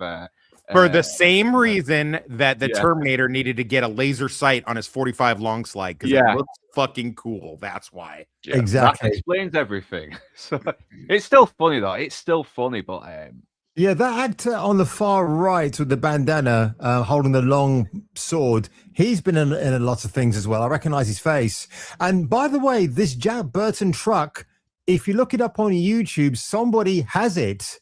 That after the film had finished wrapping, Lucky somebody bastard. managed to get hold of it, or they did a replica of it. Which, can you imagine driving around in the actual Oh, Pork Chop fantastic. Express in America? If you know Fantastic. the reference, you would lose your mind. Yeah. love. Only just cool such a people cool would have truck. any idea who you were, but that would be a badass truck to have, wouldn't it? Yeah, Look absolutely. at that. It It's fucking also was. it's highly typical of how like a trucker would have his like the chick in the front, the gas grass her ass, and all that other stuff on there, and like his whole old Jack Burton thing. I just every time I watch this movie, it just keeps coming back to this is the Han Solo we deserved. Like this is such a Han Solo kind of movie. It is, yeah. It's kind of like if Han Solo was a bit more bumbling, wasn't it? If Chewbacca was the hero and Han Solo was. So, in other words, the way he is in like Force Awakens or even Return of the Jedi, where he's kind of comic relief. It's like, how many times does he look over to Leia and he's like, Leia, like, okay, Han, come on over here. I'll help you pee and shake it for you. I understand you need a lot of help. Since I've never heard of these movies you speak of. Were there movies after Return of the Jedi? I'm not familiar. Did they do other Star Wars movies? Even in Return of the Jedi, I would say Han Solo's lost a lot of his edge after they unfreeze him. He's kind of dumb. He's not that formidable, and he's kind of got like a lot more irritation coming out, like when he's yelling at 3PO and stuff. I mean, granted, he was going to be set on fire. We will discuss that a bit more when we do Star Wars, because I do kind of want to do Star Wars as well. I will just say that. I will just say that I do not care. I do not care for Return of the Jedi. It insists on itself. It doesn't. You got it. Let's just say these characters on itself. I'll leave it at this. These So- characters are sort of kindred spirits, though. Oh yeah, there is kind of there is sort of a resemblance as well. You can sort of see Jack Burton having a little bit of Ash Williams in him as well, because he's also kind of the blowhard, sort of cocky, bumbling hero, who shouldn't be very likable, but still is, because you've got a very charismatic actor playing him. And so this is where we come across the first appearance of Lo Pan, or Lo Pan's sort of like spirit. He kind of knocks him down like a fucking mannequin, and then just shows up there, and he starts shining this bright light that blinds Jack, and so they have to get the fuck out of there and splash his face in this shitty water that's probably had a few dogs pissing it if they were chopped up already. But and by the way, just look how buff Kurt Russell is. The guy was working out on set, man. He was looking good. Back in the days when he worked out naturally, folks, not taking chicken sandwich after chicken sandwich. You know what I mean? Yeah. You just ate whatever was on the plate. Yeah, it's kind of got a bit of the old man podge now, but it does still look fucking doesn't good. matter. I mean, Doesn't matter. Yeah, it's got the whole fucking salt and pepper thing going on there, and he looks fucking awesome still, even to this day. Dragon of the Black Pool. That's a pretty cool baseball jacket. I used to wear a few baseball jackets back in the day. I want to get reunited with some of them again. You're talking about Wang's jacket. Yeah, it's pretty cool, man. Yeah, those jackets always look good. Bomber jackets, these baseball jackets, whatever. I mean, it's got that nice little leather on the arm and as well. Yeah, as far as Kurt goes, just his look, I don't think he's ever juiced, because if you remember the movies, is it Universal Soldier with him as like in a parallel world, the Blade Runner? The only reason we have the movie Event Horizon is because Kurt wouldn't do performance enhancers to get jacked up for that movie. He said, I need like a year to get in shape for this one, and I'll look great for it, and I will study for this role, and I'll bring like something to this movie. And that movie, Soldier with Jason Scott Lee. Yeah, that's in 4K now. Yes. And it's sort of a parallel world. It's supposed to be a parallel world or a related world to Blade Runner. So like, the reason we get Event Horizon is because Kurt Russell is like, I can't film your movie in 10 weeks. I need about a year. So the guy Wow. was like, "What can I do right now, like to waste some, to get a movie out there while I wait for Kurt Russell to be ready for Soldier," which it gets that much better because they work on the script more. So, but yeah, that's a different movie. We will talk on that because I like Soldier. I think it's a really good movie. But we will get back onto the topic of him working out because I did think he put on like 20 pounds of muscle for the role, and so yeah, he's looking pretty And sharp. that He's was looking just pretty his jacked. hair. I mean, for a guy who's been like this truck driver who spends a lot of time on the road, and Yeah, he's I can obviously- attest. I've yeah, never seen yeah. a truck driver in as good a shape as Jack Burton. Like, no truck driver would have the balls to tuck that fucking tank top into his jeans, man. Like, I've seen them with an upper body like that, but usually they have like they're like 10 months Huge gone, guy. but the blessed event is about to come any moment. It's just like they're so huge from the waist, from the chest down. So I do like the fact that these guys know his name and he's like, oh shit, we're in trouble. We got to get out of there. So they hide in this abandoned house and they come across one of these Sing the dings. yellow guys as well. So yeah, it's like, Sing dings. oh, yeah, what? So the yellow turbans, those guys were winning, and he starts saying it was the Three Storms, and once again he's like, what the fuck is going on? And who is that guy that just ran over? But before he can find out more, they're interrupted. They got to run back to where. And basically, they can't go back to the truck because there's too many people fighting there, so they have to lie low. And I just love the exchange he has with the insurance as well because he's been paying them like 4 G's, like maybe a month or whatever. But he's like, listen, I need an insurance claim, and don't say act of God. It's like, yeah, come Is on, this- my stuff's in I the love glove his compartment. Yeah, I love his exchange with, because I think we've all had this exchange with an insurance company at some point. It's like, I don't know my policy number. It's in the fucking glove compartment. yeah. Just look under BURTON. Is this a switchboard or am I talking to a live person? Yeah. Hello. Hello. I love that they have a rotary payphone in their home. Or Yeah. I guess it's a restaurant. You use free phone in here. You'll run up bill. Yeah, because he later says that the phone's fucking dead after that, doesn't he? So, And your phone is dead, by the way. yeah. And this is where we're introduced to Uncle Chew as well. He's, he finds out what's happening and he's like, wait a minute, that was Lopan over here? He's like, no, don't tell you he's exaggerating. Like, no, it really happened. I mean, I just ran through this guy and he just came out like it was nowhere. And he's really fucking shocked. He is not happy about this because it's like, yeah, shit's really starting to go down. And I love Eddie as well. He just comes in with this fucking weird little tartan green and purple suit. It's like saying, oh, so it was your truck that was stolen, and this is the guy you were talking to me about here, Wang. So he's another one who's kind of like he's very smooth, but he's also kind of dweeby, but he sort of comes through for everyone still to this day. So yeah, moving forward. Yeah, like I said, it's my money and time is money. So, and time is money to a guy like me. And your phone is dead, by the way. Isn't Eddie the maitre d' of the restaurant? Why? Yeah, he's the maitre d', and and a whole lot more. And a whole lot more. Yeah, so he seems to have once again. He may not be the most fleshed out character compared to the others, and his little sub story with him having a crush on Margot is kind of like not really fleshed out. I mean, it's just basically a little passing joke, and that's it. It doesn't really affect the story, but yeah. Little throwback info for people who might not know this. I think the reason the phone is dead in the 80s. Now, I didn't live everywhere or use every phone company, but in at least New York and some other parts of the East Coast, if you used a payphone, in the middle of the call, they'd be like, you need to throw in some more money. And if you didn't do it, they would cut off the phone for like a half a day. No shit. So I think what happened was he overused their phone and didn't throw in extra money. It's like, F that. No. Yeah, in the UK, you used to have the phone booths, the red phone booths, where people would piss and you would have like a directory to go through. But there was a little trick you can do, like you could like put a ring can pull like in the phone to try and get a bit like in war games. A little tricks you can do, and they kind of cotton on to that when BT British Telecom were losing a lot of money on the phone booths. We haven't had phone booths since like the 70s. We just have those little partitions with the phones around them, and there's like 5 left in the entire city. It's like, if you don't have a cell phone, F you. That's basically like, that should be a sign like, welcome to New York, get a cell phone. I don't know what it's like in the UK. Yeah, sorry, man.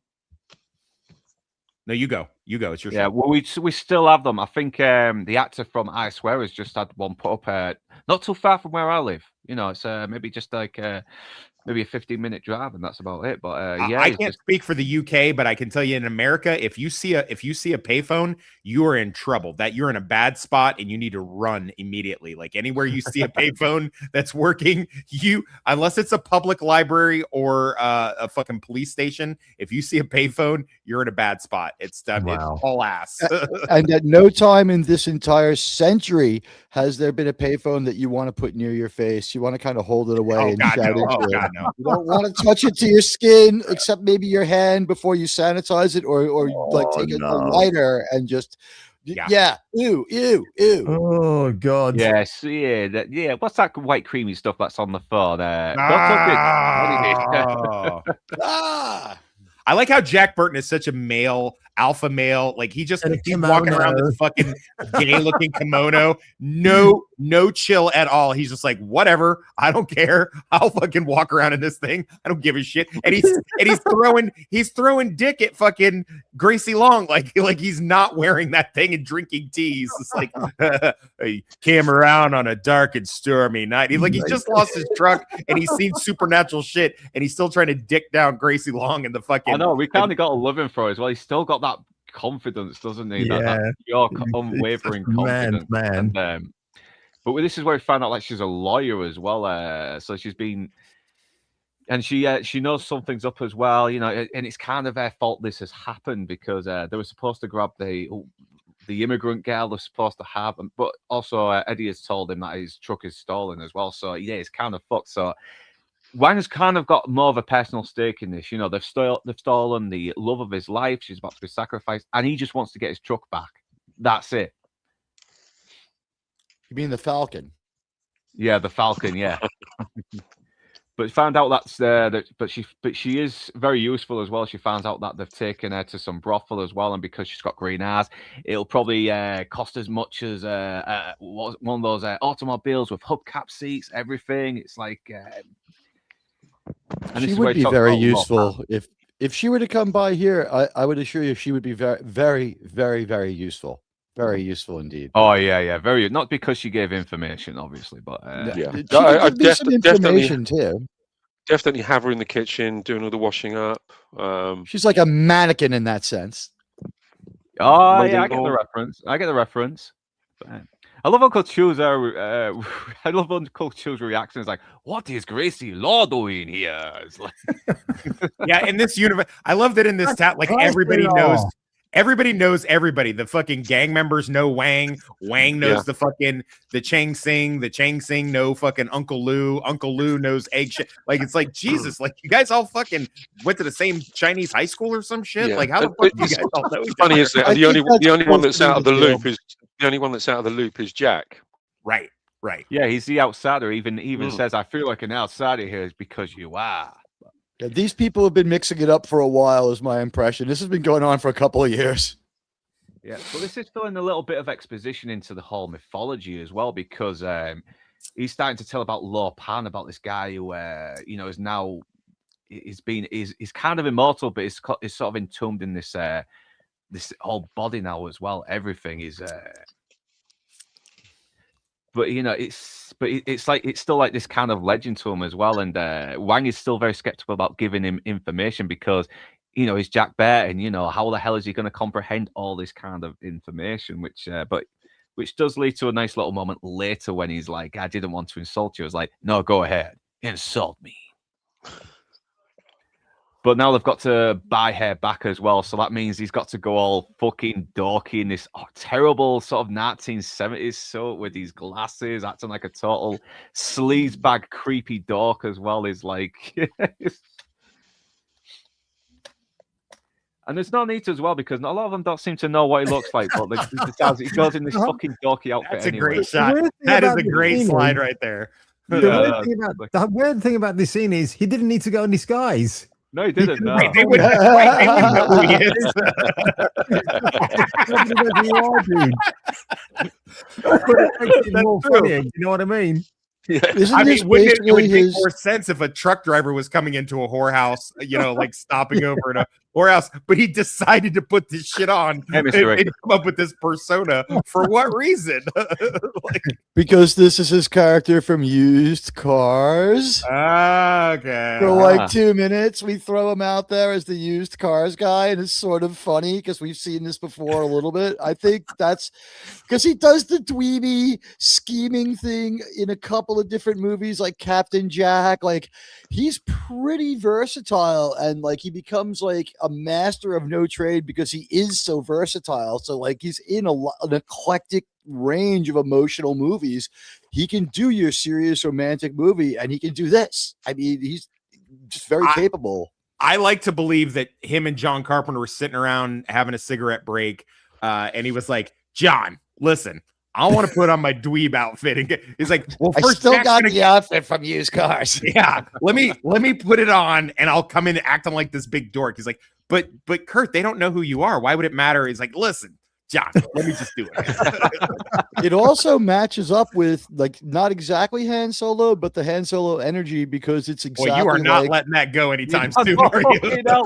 Take Well, a drink no, every think- time he mentions fucking Han Solo. Everybody. I've Are I've you got a getting? good time, Is but- Harrison Ford paying you to bring this? Is there a Han Solo reboot fixing to happen, and you're shilling for it or something? Tell us the truth. Has Disney bought you out, Admiral Teague? Has it happened? Tell us the truth. No, Callista has. Oh, okay. Callista needs to eat. She's asked me to push for the movie. Well, that's fair play. That's fair play. Yeah, he does get some very fucking dark lines. Well, boy, it's sure raining cats and dogs out there. I'll pay with cash. It's not deductible, right?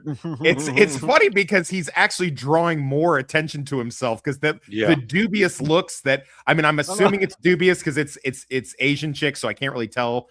That seems dubious, but I'm not really, I don't know if that's really dubious or she's just a little bit constipated. But like they're giving him like weird looks, like, why are you going so hard like this? Like, it really would have made more sense, like Hot Dog says, if he had just fucking come in like, hey, I'm a truck driver, I'm trying to get my dick wet, like that would have actually made more sense. Exactly.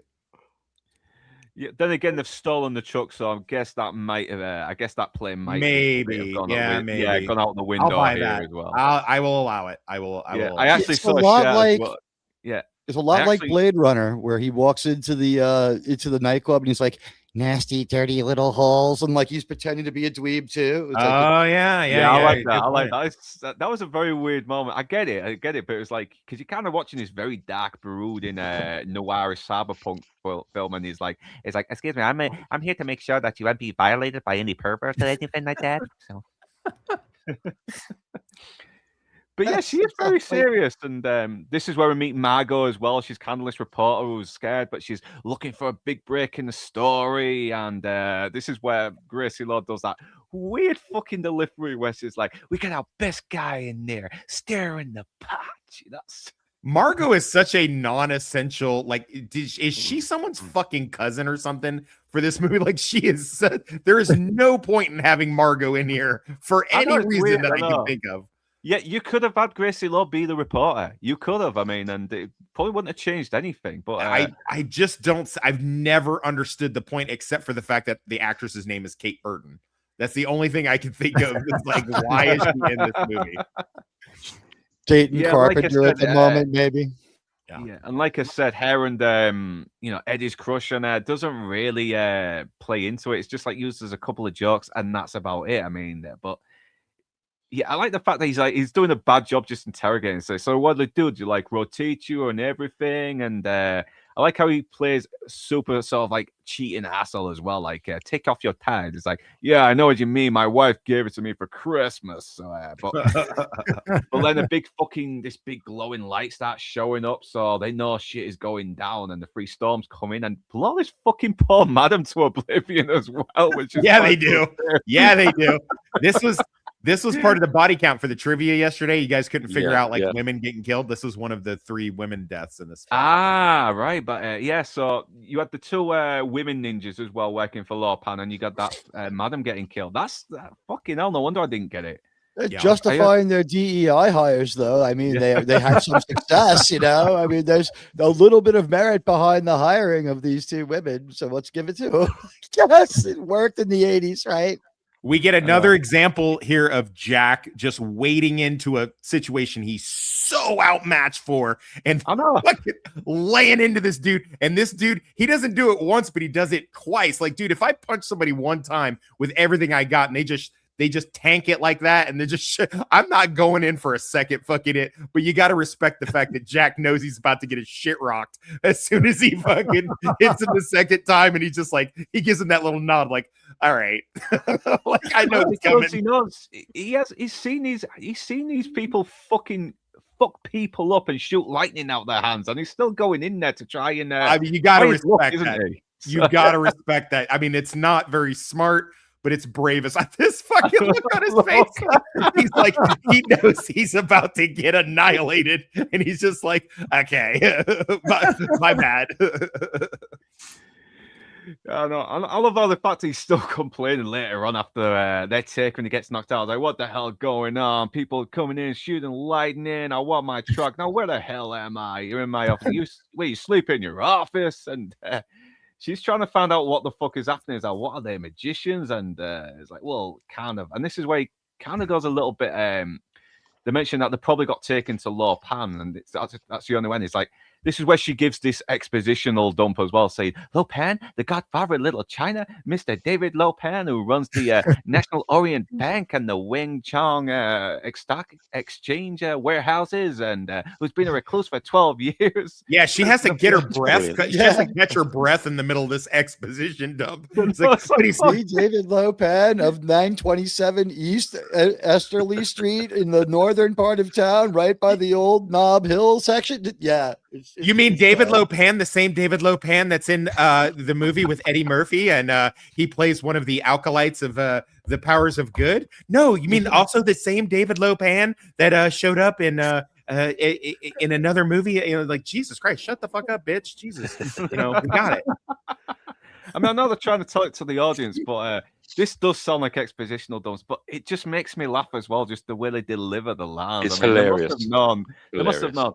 This is an exposition dump. All right, we're not going to take this line seriously. We're just going to really ham it up here. But you know what it is? I mean, they've taken the Uncanny Valley and they've set up camp there, and they're like, F you, everything in this movie is going to be weird. You can enjoy it, or you could go see another movie. And the people who hung with it were like, this just gets better and better, because the absurdity plus the comedy and the consistency of the delivery of the jokes and the good performances, it really makes for a great time. I think it's Kurt Russell's charisma and the fact that he is able to, you know, like in this line, you know, wait a minute, I'm a reasonable guy, but I've just experienced, you know, he's the voice of the audience. Things. Yeah.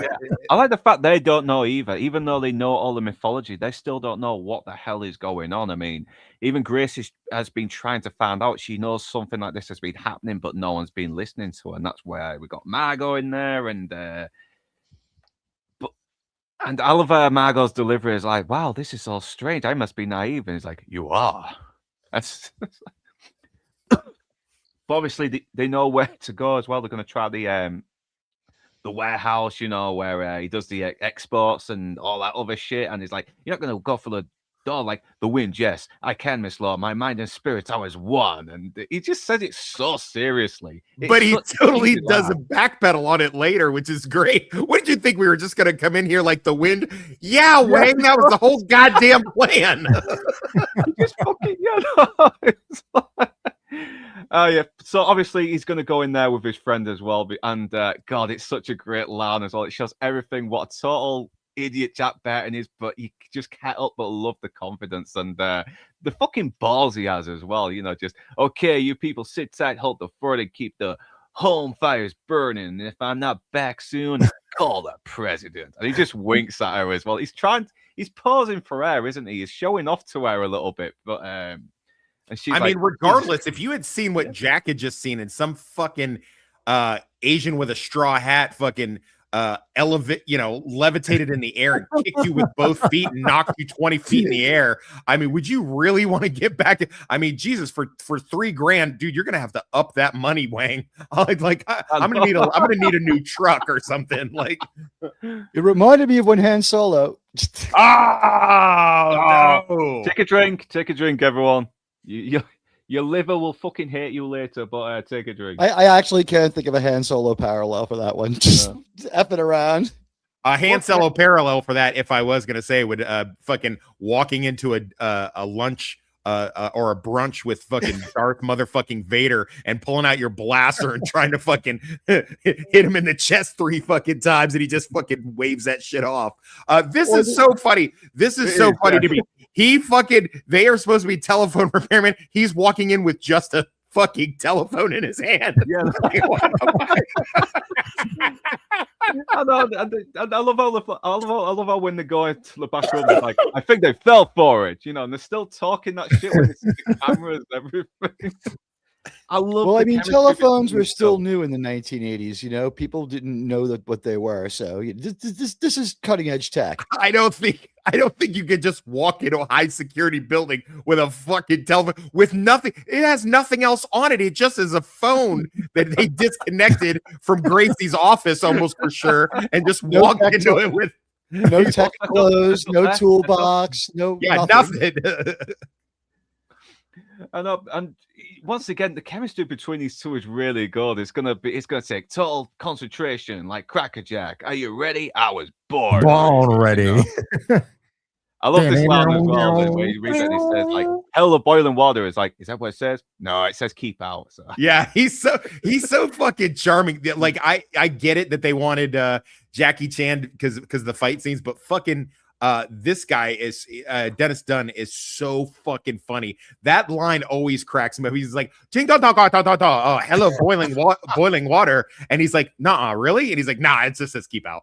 I like the fact that he's very impatient as well and very hasty because the love of his life is kidnapped. And he's like, oh my God, every time someone's gone in somewhere to try and infiltrate, it's like, it's been too long. We have to go in. And, it's very understandable. He wears his heart on his string. That's what I like about Wang in the ways. He's a romantic, isn't he? While Patton is the cynic.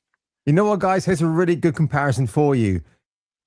Jack Burton is Henry, the mild-mannered janitor called Hong Kong Fooey, and Dennis Dunn as Wang is Spot the cat, who gets all the credits but never gets the credit from Hong Kong Fooey. That's what these two are like. Number one super guy. Yeah. I love that show. I wonder if that might have had some inspiration. I know, obviously, we have John Wayne being the inspiration for Burton, but a lot of great stuff. You never know. You never know. That's the thing, yeah. I think Indiana Jones is the inspiration for Jack Burton here. They're having fun with an Indiana Jones Han Solo type character. Yeah, and I just love the fucking line. It's just random shit like, yeah, those squirrels can chew the wires, can't they? So, and this is where we meet Egg Shan, who has actually more knowledge on this as well. And the thing is, they can't really go in to fight Lo Pan because of the storm is the image of difficulty at the beginning, but very soon they'll be able to bring order into chaos, and they need all the strength they can get first before they can bring that order into chaos or whatever. But they found the drag marks on the floor, which means there's probably a secret door there, everything. But and it opens as well, but they aren't very sure if it was them that got it open. But they see the Chinese characters are counting downwards, so they go in, and don't go in there. You're gonna get fucking trapped, mate. That's So yeah, we get more exposition from Action, and once again, he's basically an exposition dump, but he just plays it with so much weight as well. And I should have had Chinese tonight, not American, but there you go. You live and you learn.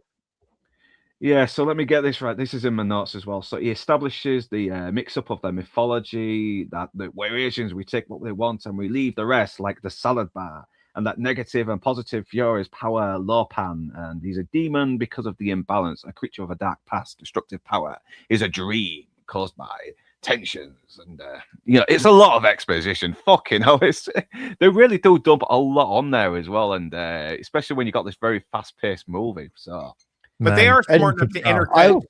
Go ahead. God Go ahead. damn, man. I'll Sorry. just say by the end of the of all the exposition, I'm still not exactly sure what he is. He's some sort of ethereal force ghost, Sith ghost, demon, somewhat incarnate. Sometimes he's a ghost.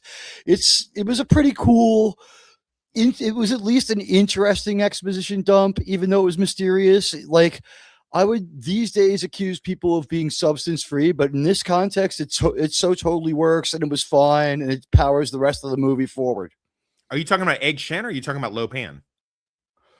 Any of the exposition, especially the one you just spoke about with Egg Shen with the demon and how long has he been around, how long has he been alive. We have a couple of characters like that. You have actually raised a question as well because he's kind of unable to touch things physically, yet he still gets hit by the truck looking like a mannequin, and he can also have some kind of physicality to put the needle into the wrists of his bride. It's very confusing. It's very confusing. I don't know if there's it's only kind of there. It's so weird. But the thing is, that's kind of the beauty of it because this is a one-off movie, kind of hived off another script and given its own mission and individuality of its own. It's not part two of another movie. It's got its own feel. Eyes. It's much more cohesive than Buckaroo Banzai, but it's set in a world that has just enough absurdity and is just enough fun that we can get away with a lot of this stuff. And you can give a minimal amount of exposition as long as the exposition is done punchy and funny. And then the movie keeps rolling forward. I mean, what is this thing? 1 hour, 54 minutes. I mean, it's fun and it's fast. Yeah, no, it really does pass by very, very quick. Like the stream, which is going to go on a bit fucking longer. But if you've not watched this movie and you're watching this stream, watch the fucking movie first because we're going to be spoiling the shit out of it. I mean, not that there's anything worth not spoiling. Do we really need to put a spoiler warning for a 40-year-old movie? Like in 15 minutes, in 15 minutes, we fail as reviewers when we pass the length of the movie. Yeah. EFAP does it every week. We're okay. Sort your fucking life out if you haven't fucking seen Big Trouble in Little China by now. I mean, come on, man. So yeah, they get fucking flooded by this salt water, which does the mention does pay off as well because it helps the characters escape later on. So yeah, even as ridiculous as this is, John Carpenter is still putting down little plot points for the so you're not totally lost on what's happening. But yeah, this is fucked up. They're in this seawater with the hell of the upside down bodies and everything, and that's not good. That's fucking contaminated. That nasty. But they get caught by one of the storms who keeps throwing these balls at them, torturing them, and come over here and fight like a man. Yeah. That is as John Wayne as you could possibly. That's the most John Wayne he gets in this film. And this is such a great way where they properly get to meet Lo Pan this time and actually have a one-to-one with him. But and he just shows up in this fucking. He's this really crotchy, craggly old man in a wheelchair. And he's like, "You're Lo Pan." He's like, David Lo Pan. I am him. It's like, I don't get it. Shut up, Mr. Patton. You're not put on this earth to get it.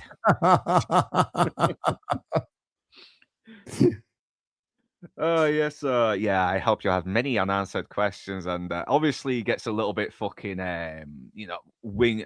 He hears about Wing, Mao Ying getting fucking to be sacrificed because of the green eyes. And Wang is not very happy about it. And I think Jack Burton says something which causes him to say, if you have any influence over your friend, you better tell him to assert it, otherwise I'll have him skinned alive. And he just looks at him saying, are you insane? Is that your problem? As a green-eyed person, I understand his need to exterminate them all. Like, you're doing the right. You're right to do this. We're coming for you. Yeah, no. So, yeah, I just love how even though he's still in disbelief, like he's kind of fucking. He kind of calls him out for being maybe a bit of an incel in a way because he's looking for that one girl for 2,000 years and he's been doing something wrong. So yeah, he gets into the old ritual thing and is like, when I find a woman, I will marry her. He's the inverse Highlander, right? Because the Highlander, it's only a few hundred years, but it's the same kind of thing. It's like after he loses his first true love, it's like he just carries that pain forever and he can't really bond with anyone else after that.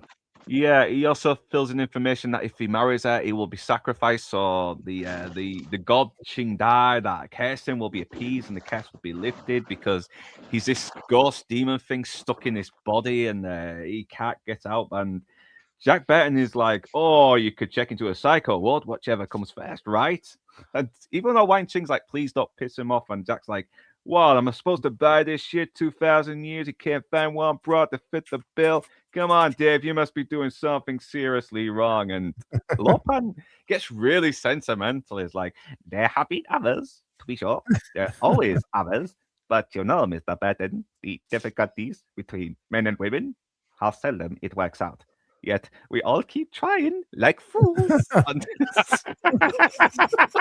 want the movie redubbed with you doing the voice. Yes. That was fucking great. That was Just so you guys know, the audiobook version of Big Trouble in Little China will be done by me and Luke by the end of the month. We're gonna work on this together. He's gonna do the David Lopan. I'm gonna do the Jack Burton.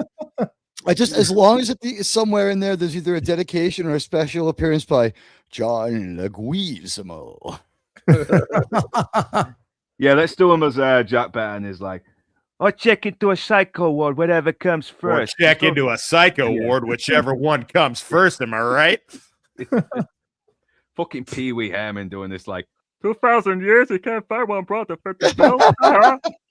You got the wrong coast. You're doing the accent you're doing the delivery well, but the thing is, you're giving him an East Coasty accent. He's got like John Wayne, like, is from California. Yeah, I can't really get I've been living in the East Coast and then the Midwest all my life, so it's hard to get that California. Don't drink that water, Pilgrim. Don't Move move those doggies to the other side of the field because I gotta go to the bathroom. Waha. Yeah. But he does eventually see Margot and Eddie and Gracie in the security cameras. I was like, this really pisses me off to no end. His fucking delivery.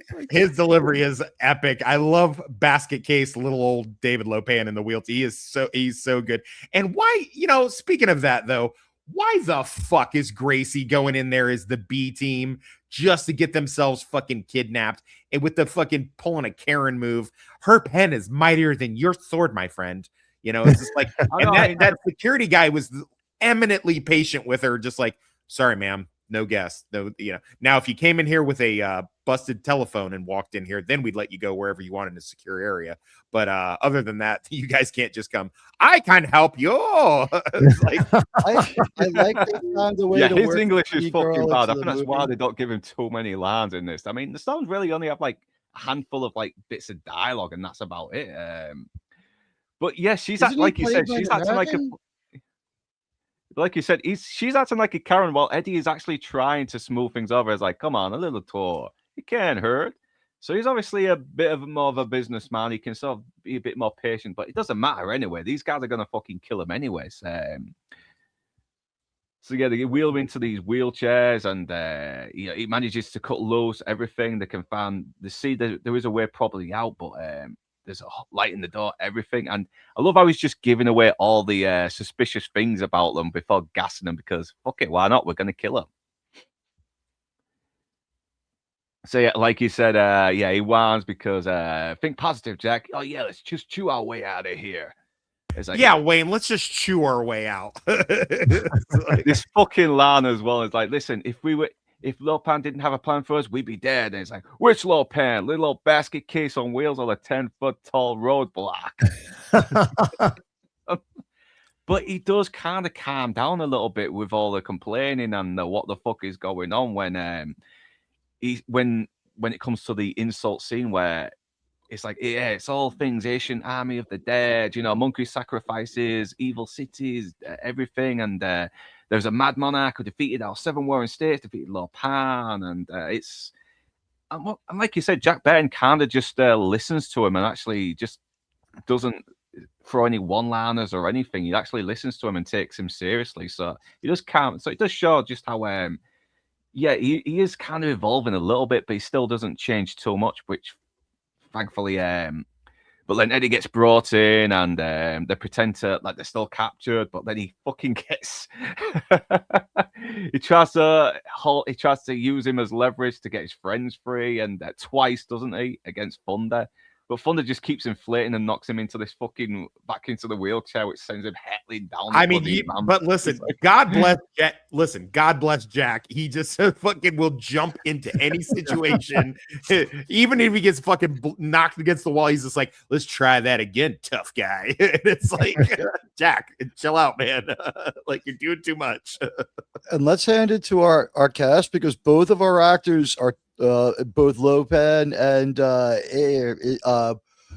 James Hong and the other guy. They're both born in America. One's Minnesota, one's LA. So they're putting on the accents that they're being told to and having fun with it and not having a problem with it. So great performances with no ego. Just delivering what they're giving the people what they freaking want. And we got this great movie, which, by the way, it is made only $11 million in its entire lifetime. It made $2 million the first weekend. What has life been like as the rights holder of this movie? It's funny you mention this, because it was the movie that made John Carpenter not want to do any big studio movies ever again. It's like because this has been a big thing with John Carpenter. The 80s, just box office wise, was never kind to him. Though it's just even though the films were good and entertaining, I think maybe The Thing came out at the wrong time, because we had E.T. out there and everything, which was like a friendly alien, and people didn't want to see dark, depressing aliens anymore. So yeah, I gotta believe there was some sort of blacklist going on with John Carpenter, man. I gotta believe that. Like, I guess we'd call him shadow ban now. Like, I gotta believe there was something, because all of his shit is pretty much top, with the exception of like Escape from LA. There's very few John Carpenter things that I do not enjoy. I mean, you'd be hard pressed to find one that I'd be like, nah, I'll pass. Like Escape from LA is really the only one. What is it? Mouth of Madness. I like Mouth of Madness. Yeah, I like that one. Prince Can I just say, Prince of Darkness is good. Dennis Dunn's in that as well, and he's great. Movie. Prince of Darkness Alice is Cooper. great. Yeah. Little Blue Oyster Cult imagery, but can we just defend The Thing for one moment? The Thing had movies very similar to it in theaters at the same time. It's in the movies at the same time as Blade Runner, and nobody's going to #1, and no one's going to be the #1 sci-fi movie that year, because there's a little movie called E.T. And there's a little movie called Indiana Jones. We're sucking up the box office with Spielberg movies and Lucas movies, and the fact that this got made. I mean, we're lucky we have it. The thing is, sometimes when I look at those kind of stats, and when you sort of measure something up, like E.T. against The Thing or Blade Runner, it still wouldn't have changed me going to see Blade Runner and The Thing at that time, even if I wanted to go and see E.T. Can I ask you a question though? What do you think it would be like to see The Thing and walk out of there and be like, oh my God, and like be at the Leicester Square place or someplace that's a multiplex and be like, I got to go see another movie to come down off seeing, The Thing. It was too messed up, and you walk into Blade Runner. What's your weekend like after that? What we should actually do is The Thing, then Mouth of Madness and Prince of Darkness, because it's all the apocalyptic trilogy that John Carpenter sort of devised without telling people until afterwards. Prince of Darkness is underrated, very underrated. It's woefully underwatched as well. I mean, nobody really watches it. You got Donald Pleasance on there, you got Egg Shen on there as well, and it's Alice Cooper. I went to see that twice in movie theaters. It was so interesting. I was like, I got to see this movie again. Like and it never went anywhere. At the end was kind of cool and sci-fi with a weird twist to it, and it didn't have to be continued. It was pretty good. Hey, Toxic. I like Mouth of Madness. I think that might have been maybe before Vampires. That was his last good film, anyway, because I think Vampires might have been the last film that people really seem to think is like, that's the last really good John Carpenter movie. After that, we had Ghost of Mars any good? Yeah. What's that? No. Is Ghost No. of Mars any good? Because Toxic. Yeah, all it's the kind other of shit- forgettable. It's I mean, much more Exactly. watchable than it is good. Like you'll enjoy your 2 hours of watching that movie, and the chick is so hot. She is so Good, well, I beautiful. wanna It's the watch it girl then. from Natasha Henstridge. Species. Oh yeah. Yeah, it's a girl Oh, from yes, Species. She's Species. wearing her lower body is done great service by the outfit. She looks fantastic, but also like it's not like it's a terrible movie. It's just like it's kind of like a Philip K. Dick novel, not as deeply like nailed into reality. One of the Philip K. Dick novels that's like kind of cobbled together from Yeah. magazine articles and like maybe not so much of a movie script, just kind of a story. It's Yeah. okay. It's just not great. Okay, cool. So, so now they're escaped. You know, Eddie's got this fucking shotgun because Jack Burton instantly knocks out a couple of the goons, and he almost falls down the well. But thankfully, he manages to save him. He manages to save himself. So now, Lopan is not happy as hard. And like Skull says, find him, kill him, everything. And he does this weird floaty thing where I really love this special effect here as well, where I'm guessing it's an animatronic with a big glowing light inside as well, because you can sort of see them, you can sort of tell from the movement, but it still looks fucking good. It still looks 10 times better than anything that would be conjured up in a CGI in a computer anyway, because it's actually there. It's physically there. It's got some weight. It's menacing, right? There's a little I bit know. of menacing to it, and he looks cool. And this smart school tip. And it's still pretty creepy, this scene as well, despite all the tongue-in-cheek humor. This is still a little creepy. You got that really good lavish scenery there. You got the John Carpenter music going, dee, dee, dee, dee, dee, dee. And he does calm down the weird high-pitched delivery, doesn't he? It's like, so you would be married to me. Yeah, and he's kind of menacing when he's not saying anything and he's just looking and just moving very slowly in that. But then we got to get back to the phone. I mean, he comes across the bald guy from Hot Shots 2 who got killed in the fucking Rambo 3 piss take scene, and this guy as well. And and yeah, she's writing her story in the cell, and this is where we see Kim Cattrall in all gagged and bound. And John Carpenter was genuinely worried about her as he said, are you okay, Kim Cattrall? And Cattrall was like, no, don't worry, I've been in tighter spots than these. I'm like, yeah, I bet she has. You remember from the casting call how tied up I was then. This is nothing. Yeah, back in her lassie days. Back in her lassie days, eh? You know, she's a Scouser. Did you know that? Yeah. She's Liverpudlian. She's a Scouse-less. Wait, Kim Cattrall's not an American? She does she's the not, accent fantastically. Congratulations. Yeah. Early in her career, she kept getting confused with Teresa Russell because they look the same in the face. They're a few years apart in age, but she was a great at the New York accent all through Sex and the City. Got to take it off to her. I never suspected. I always thought she was an American through all her roles. This is news to me. I have never heard this trivia before at all. Yeah, she's British in real life. I think she might have been raised in America, though. That's the thing. I think that's she why might be like Scully. Yeah. It says she's Canadian on her thing. She was born in Liverpool.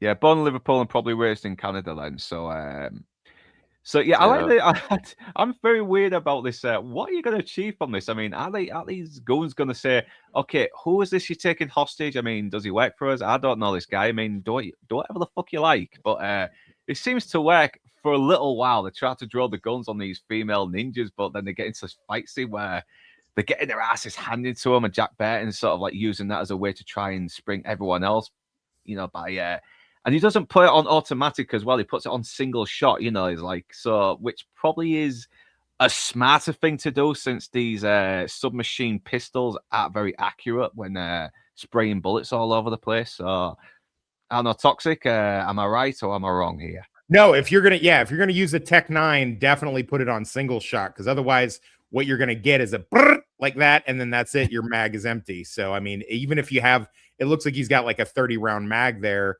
So even with that, if it's on full auto, it's just gonna go like that, and then it's despite what you may have seen in action movies, that's it. It's over with. And then not only that, it's probably gonna fucking jam because those things are pieces of shit. Yes. Those are like- Yes, absolutely. You're so Yeah. right. Although if they work, you've got 100% control of eliminating the first foe. They're going down. True. For sure. And this is where fucking one of the storms. Is it Thunder? This guy? Let me have a look. He's Thunder. Yeah, he's yeah, Thunder. Thunder. Yeah, I thought so because he can fucking just tear down these walls and everything, but then he allows a door to fucking obstruct him, and he Right. opens it like a normal Yeah, guy. he's, like, he's only as super strong as the plot needs him to be at any given it's I don't time. know. But I get the impression that he's the number one of the three. Like he's Lopan's number one guy. Yeah, at least he appears that way to me. I love the fact that Gracie accidentally knocks Jack into the fucking water. These two have great fucking chemistry. These two, I would have loved to have seen them in other films. I mean, obviously, probably Goldie Hawn, as soon as she got her hooks into Kurt Russell, was like, "Yeah, fuck this shit. You ain't never doing a movie with that bitch again." Yeah, I agree with that. But she met Kurt Russell 2 years before on Swing Shift. 9 years before. Oh, 79. 9 years. Wow. 1979 is Swing Shift. They had been together a long time, and little Captain Damn. America USA Agent is like on the way at this point. I mean, this is Nice. I mean, these, you know what? It's nice to see some people can be in love and stay together. You know, like so Yeah, I what if like it was that. I easy like for that. them I because really they're do. I both mean, so gorgeous, but you know, it's like an unfair Yeah, advantage. I literally the day that it's announced that Kurt and Goldie have broken up, I'm driving my fucking Kia off of a fucking bridge because then there's no hope for anybody if they can't like they make Guys, me next believe. April Fools, we all have to. Hey, mind you, Kurt Russell got to make out with Michelle Pfeiffer in Tequila Sunrise, so maybe Goldie just kind of relaxed the rule. You know what I mean? You don't I mention that to Inside Man. He did not like. He that doesn't movie, like did he? Tequila Sunrise. Inside Man is a He Tequila doesn't. Sunrise hater. He doesn't like it. Bad movie, but a lot of Michelle Pfeiffer in a bathing suit. So I mean, any movie where Michelle Pfeiffer's getting tag teamed by two great leading men. I mean, I just wanted to see like an Eiffel Tower scene between the two of those guys. I have the Michelle Or in this Pfeiffer case, Michael exception. Powers. I call it the Lady Hawk exception. It's not a great movie, but I'll hang with it because she's so gorgeous. Yeah. Yeah, I need to watch that. Even though Matthew Broderick was pretty fucking wonderful. It's like, oh my god, she turns into a bird, a hawk, and he turns into a wolf. Oh my god, what the hell's happening here? So I like the fact that she does eventually kind of kiss him as well. She's been sort of shrugging him, thinking he's this another big macho bonehead, but he's earned it though. He's come through. He's shown he's not just this poser, but she does. He's not a actually feel about his scoundrel. thing. Yeah. Don't you kiss me? I mean, I'm a woman. I'm proper like that. I'm not a slut. You know. You I know, wasn't classy in high school. you know, women can talk about feminism and you know, all that kind of stuff and the male gaze all they want to, but I'll tell you what, there's nothing they like better than to be fucking unapologetically smooched in the middle of some fucking shit water below a fucking Chinese madman's fucking drug den. You knew when you told me your worshipfulness, it would start a conversation that led to the making out.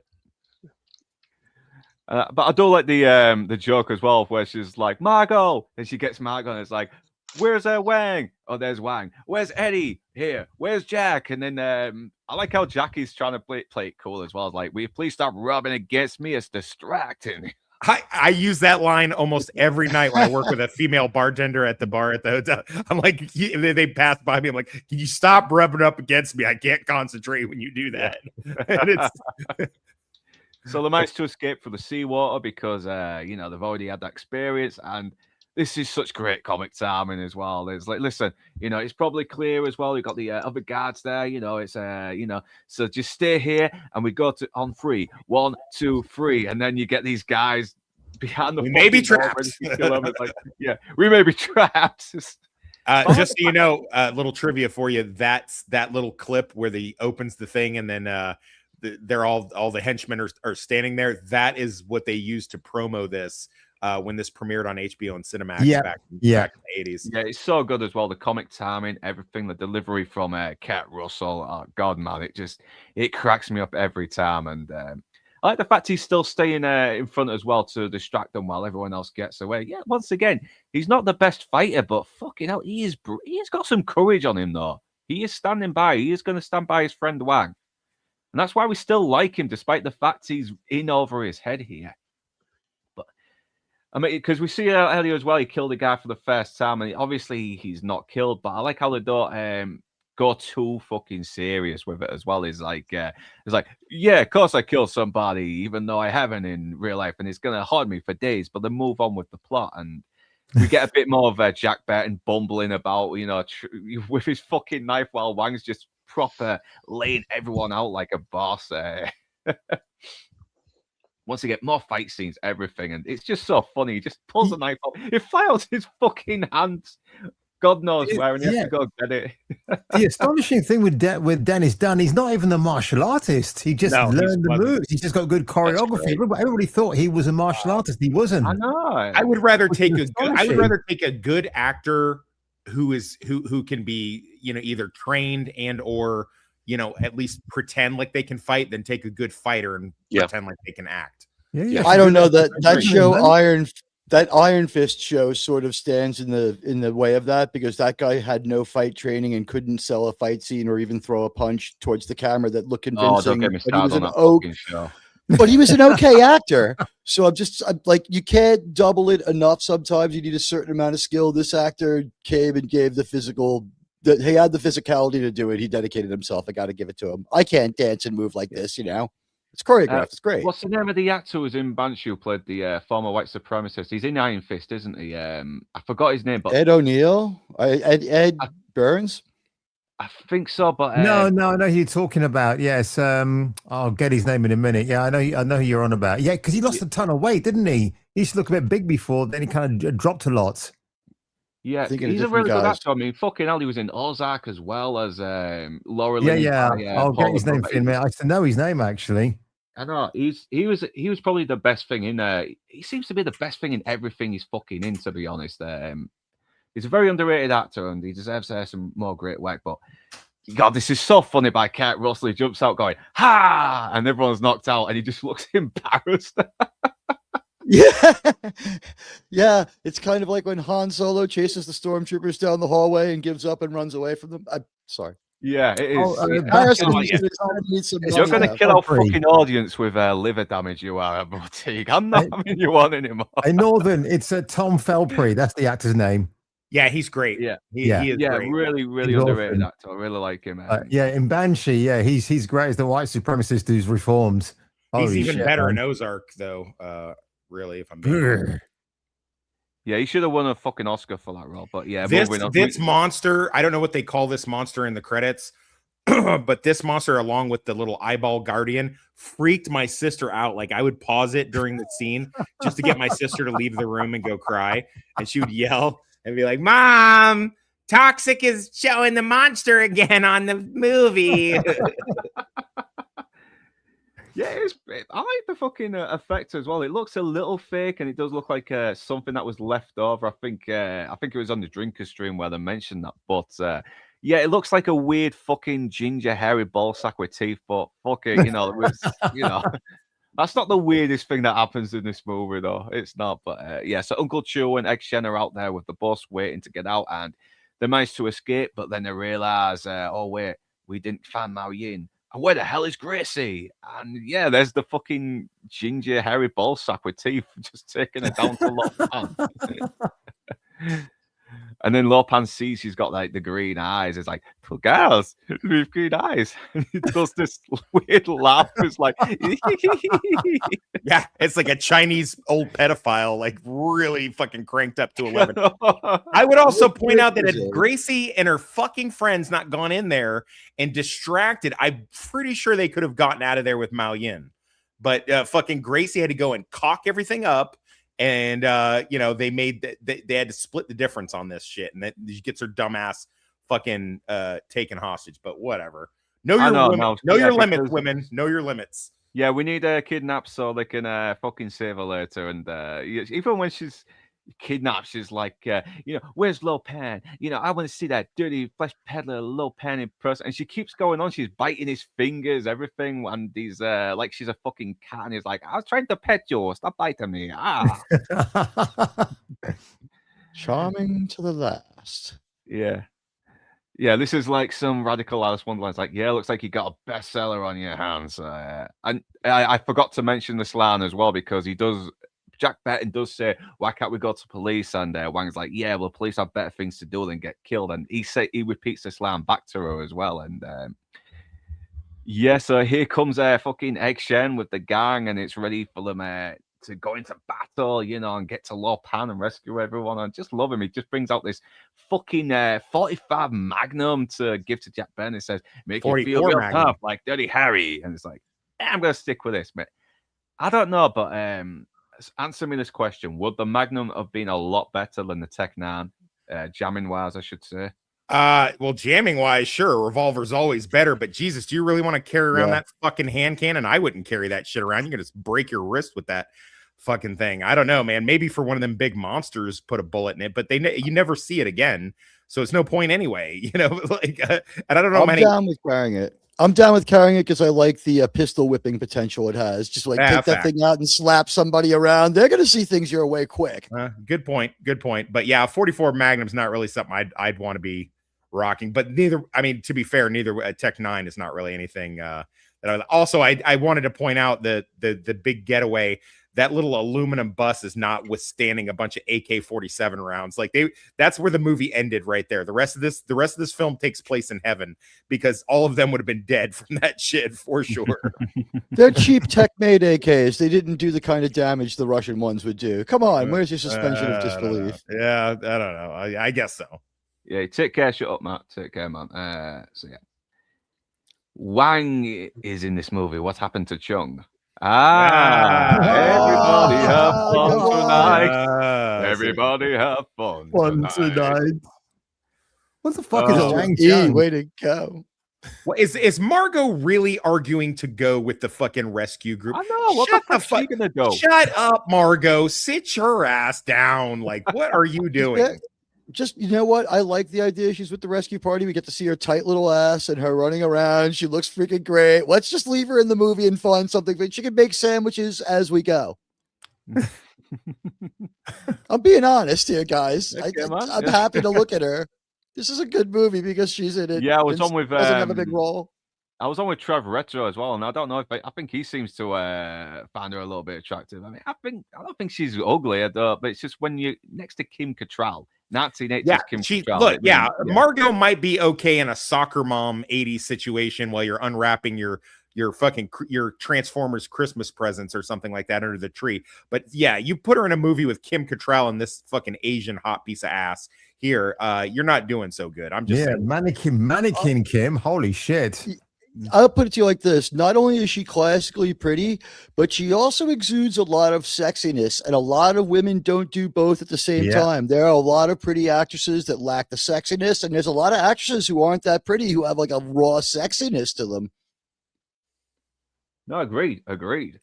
And obviously he's very happy that he's got these two fucking hotties with raw sexiness, and he starts laying this. They rewound his age. He's so monologue happy as well, doesn't he? Was like, my soul swims in it, scattered across time, trapped in the world of formlessness. So he's basically telling her that, yeah, she's going to be going through this ritual to be his bride as well. And it's one of the few times where he's not doing these weird deliveries. He's actually doing it very subtle, and he actually is a little bit menacing here. Is it because she's rewound his age a bit and he's kind of stable at where he's at because he's kind of already drawn some power off of her? Because he has this vampire-like aspect to the way he works. I'll buy that. Yeah, this is probably one of the few scenes where he's younger looking already. Menacing. Yeah. A lot younger looking than the last time we saw him, looking like you said, an old ball sack. Like now he's like back, he's looking pretty fresh. You know what I mean? Very natural is what we say here in America when the corpse looks that good. Yeah, I am convinced James Hong is a Lo Pan in real life. That guy is just still fucking going. He's in his 90s, man, and he doesn't look any different. Do you see him in everything all at once? Yeah, oh God, yes, he's in that. You're correct. Yeah, he's like the old. He's the granddad, isn't he? So still out there making money, doing great work. Yeah, I need to get that wife beater vest from Kurt Russell, man. That is an awesome design. Yeah, the spouse suppressor Kung Fu. Yeah, I also like the fact that Wang has this sort of like old school ancient naivety to him, while Well, Action is a lot older and a lot wiser, and he's like he kind of throws back his a brave man likes to feel nature on his face thing. Is like, yeah, but a wise man knows when to keep out of the rain. So so apparently he's one of the richest guys in Chinatown, but he lives in this dump of all these things. He's getting all the equipment he needs, all his magical Makes potions, sense all to that. me. And this is what it takes to the sewers, but it's like it's not the sewers. It's kind of like this other well that's kind of been forgotten about with all the souls and like some kind of hell. It's weird. It's fucking weird. I mean, I'm just going through the notes for all the expositions that I've tried to compile on this because. Once, like I said earlier, there is tons of exposition on the lore of this movie. You can tell it's torn out of another script. You can tell that there was another overly ambitious script that they're like, you've got 2 movies here. Just, hive the other movie out of the original one. And the weirder movie got made first.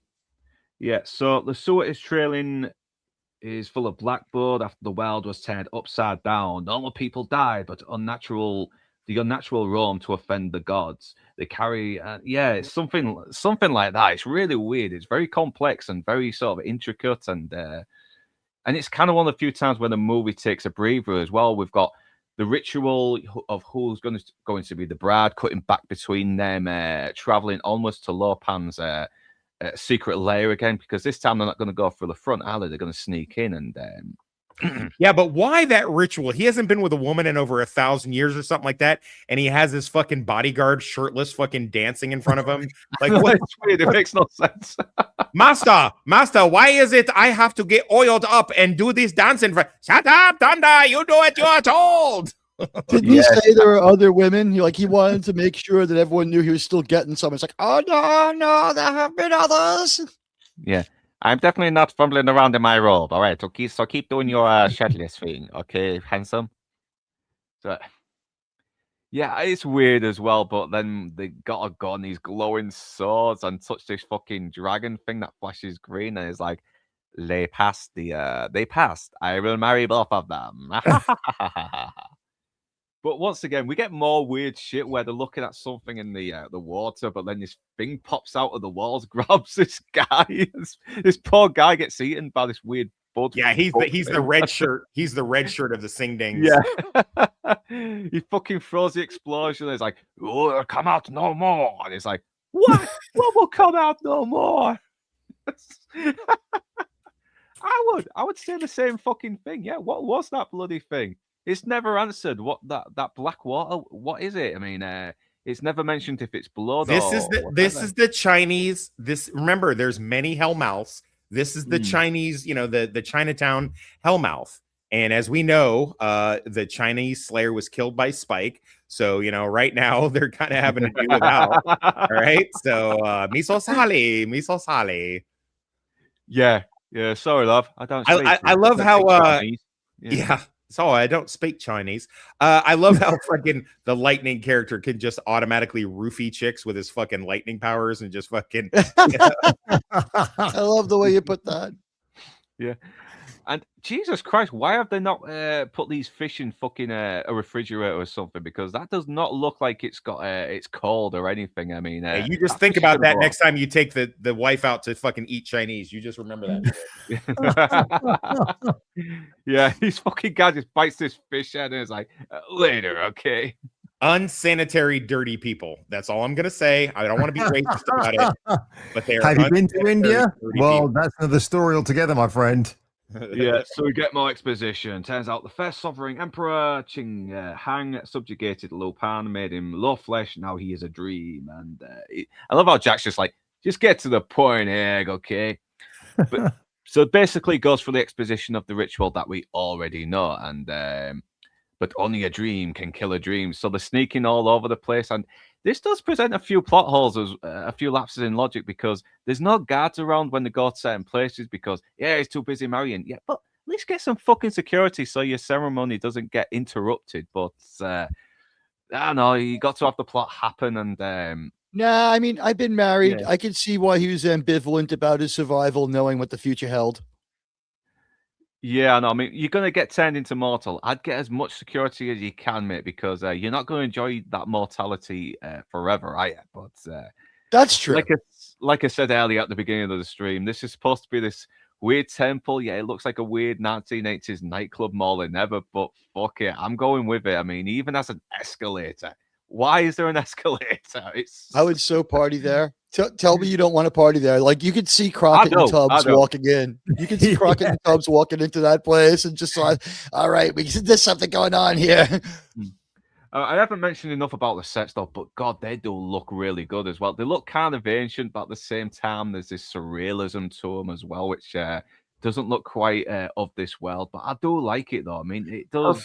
For 40 years old, not to interrupt you, but for 40 years old special effects, this is damn fucking good. This is better than a lot of shit I see on Disney Plus. I'll tell you that right now. Yeah, I mean, look, because it's still a physical thing. It's just up against a green screen. And at the same time, I and I've said this before in many a stream, and I'll repeat it. I don't care if the whether it's an old episode of Doctor Who or Red Dwarf or Star Trek, whatever it is, I will accept subpar special effects if the story, the plot, the action, the acting is good. Like, I don't give a shit how good you're fucking, you know what I mean? Like, listen, at the end of the day, Andor can be as beautiful as it fucking is, and people can dick ride that fucking show as much as they want, but I fall asleep every time it fucking comes on because it's stupid and it's boring. I'd much rather watch an old episode of Star Trek TNG.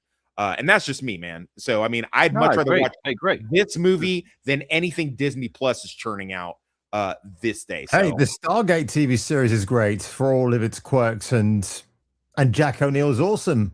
The Highlander series is great, even though I can tell that they've reused the sets 5 or 6 fucking times, and inexplicably halfway through each season they go to Paris for no fucking good reason. Like, I don't care. I don't care. I like the show. It's well done. It's great. And same goes for this. 40 years, guys. 40.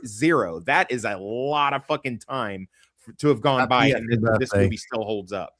So looks a lot better than the season of Starfleet Academy I just watched. My God help you. You're gonna get dude. Can we do an intervention and get you to, I know it's part of your repertoire, but dude, you're gonna get cancer watching that shit. I swear to God, like, you're gonna It's too late for me, son.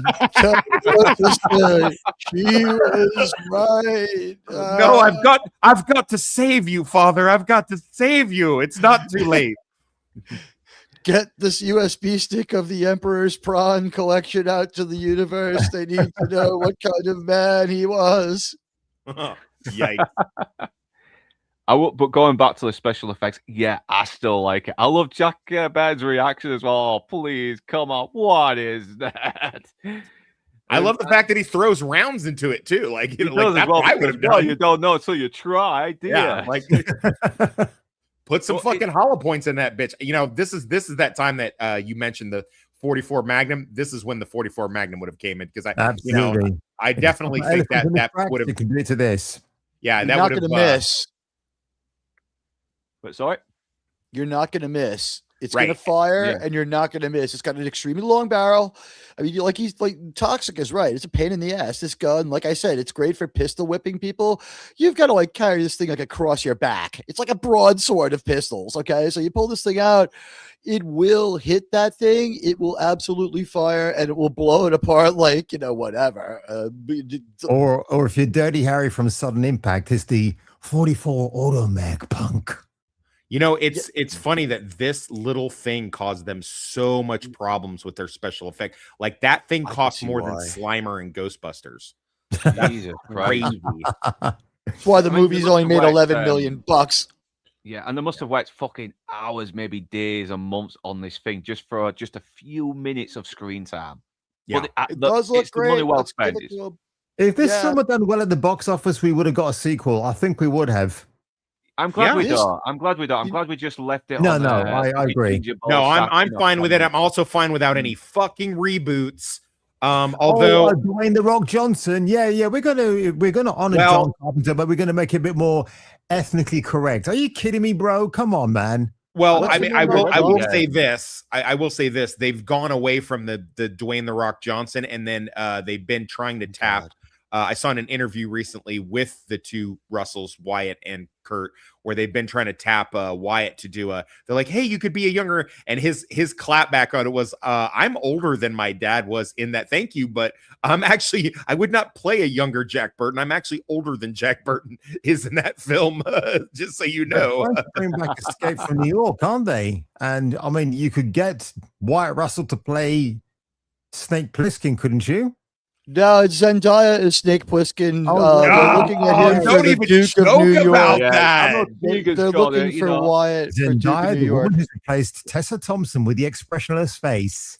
You guys Yeah, are monsters. You Great guys are range. They've monsters. got great Shut range, up. those actresses. Yeah. when it so- doesn't happen, you'll appreciate the movie that much more. What can I tell you? So this has basically given us exposition on Lopan's past with Egg Shen as well. So now Egg Shen has pretty much revealed that, yeah, he has been this kind of rival for Lopan as well. This guy who's now destined to stop him. But yeah, it You is. should Yeah, it's not kind of have exposition, come but at the same time, you know, he still manages to sell it. And this is where we get the medicine as well. And it's like this, it'll just make you see things you never see before, make you do things no one else can do. And yeah, the 6 demon bag, that's it. And he does this. So, great, basically, it's liquid meth. In case anyone yeah, it's wants liquid. to know what it- liquid methamphetamine. I get it. You know, it's fine. Yeah, so they do this one last toast as well before they go into a final battle. And yeah, here's to the Army and Navy and the battles they have won. Here's to America's colors, the colors that never run. And may the wings of liberty never lose a feather. And it's kind of a good moment where he does calm down. Once again, he calms down the bravado a little bit and gets a bit serious with him. And it's kind of touching as well. You know, once again, these two really sell the chemistry between these two. Definitely these chalk and cheese friends. And then they drink the fucking medicine, the meth or whatever, and it's like, you know what? I'm feeling pretty good, you know. I'm not scared. I feel kind of invincible, don't you? And it's like, yeah, positive mental attitude. Yeah, everyone's all smiling. Every scene, every moment in this fucking movie just makes me laugh. It really does. Yeah, the amount of fun these people are having, and yeah, he says the line, "Is it getting hard in here?" But then we got to the ceremony, and they can't do anything until he becomes mortal. And Wang is almost desperate to run into it as well to prevent them getting married, but he gets stopped, and then he just starts becoming overacting, fucking Law Panic, and once he once he pierces a wrist and is like, "I'm mortal."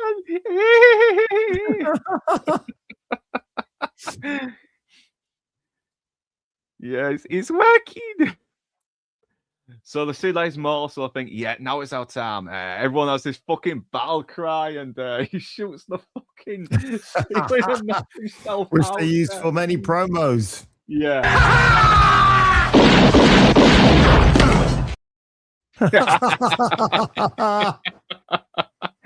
Every time, it never fails to crack me up, and he's knocked out through almost the whole battle.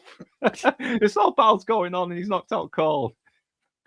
But it's cool as well. You got the Jack Carpenter music playing. I mean, explosions, and he's fighting the girls to pierce them, so he become even more mortal than he is, and I love the fight he has with fucking Rain as well. They're just flying in the air, clashing swords.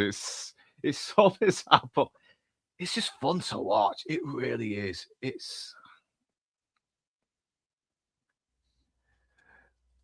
But yeah, he manages to get up, and now he's come across this big fucking metal armored dude as well. So he pulls out the knife, which once again was set up very well. You know, he has the hidden knife in his boot, and he manages to push it forward to stab him, but then he's kind of stuck as well. The armored guy's weighing on him, and he can't get up. But it gets so bizarre. It really does. It gets so fucking bizarre. They got this hologram video game playing, and I'm like, what the fuck is going on here? Oh, look at that costume, though, man. That is top tier costume making right there. Oh yeah. God damn, dude. Yeah, I don't know why fucking Lopan does this, but he starts wiggling his thumbs, going while doing that. Why? But it's like, you never could beat me, Egg Shen. And like, really? Wait, so you beat him in that one? I couldn't tell. It was just so fucking weird. But I'll give him credit though, for a guy who looks like he runs out of fucking breath just walking up one flight of stairs. He's managing to handle the action pretty well. But yeah, he blows up the temple as well, the big skull thing, and he gets safe. And yeah, what the hell's going on? It's like, never mind that. We got to get to Lopan. And yeah, they just take this guy up by kicking him in the balls. It's like, okay, we aren't going to do that. We're just going to kick him in the balls and fucking run off, and that's it. But and yeah, even he's questioning what the hell she's went. Well, I was getting married because my hair's a green too, and the kiss, and it leads to that other joke, which never was planned as well. They just left the lipstick in for a laugh because it just shows it's a great gig. Yeah, once again, a great gag and a gig.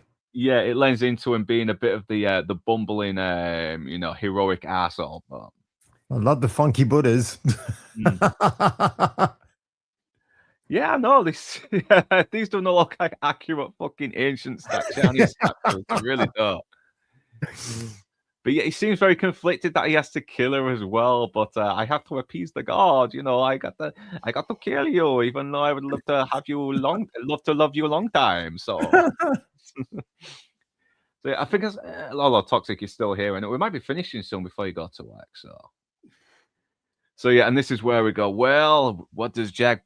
Well, it's like all Jack Burton says, and he's like, who? Jack Burton, me. Which says, James Gunn ripped off for Guardians of the Galaxy 1 when you have the same scene with Star-Lord. Yeah. He goes, who? And it's a rip-off of this. And what happens with the sequel? We get Kurt effing Russell, who didn't really seem to care for being in the sequel, and the press tour interviews, he was so uninterested in being there. Except James Gunn, he's a fan. If you had to hang out with James Gunn. Yeah, that seems a good point. But Jesus Christ, because he actually had some good chemistry with Chris Pratt, even though and he was sure he liked his co-stars. Maybe except for Michael Rooker anyway. I'm kind of torn who is better, Michael Rooker or Kurt Russell in that movie, because they both fucking rocked in their roles. So, but yeah, I'll probably watch it again at some point.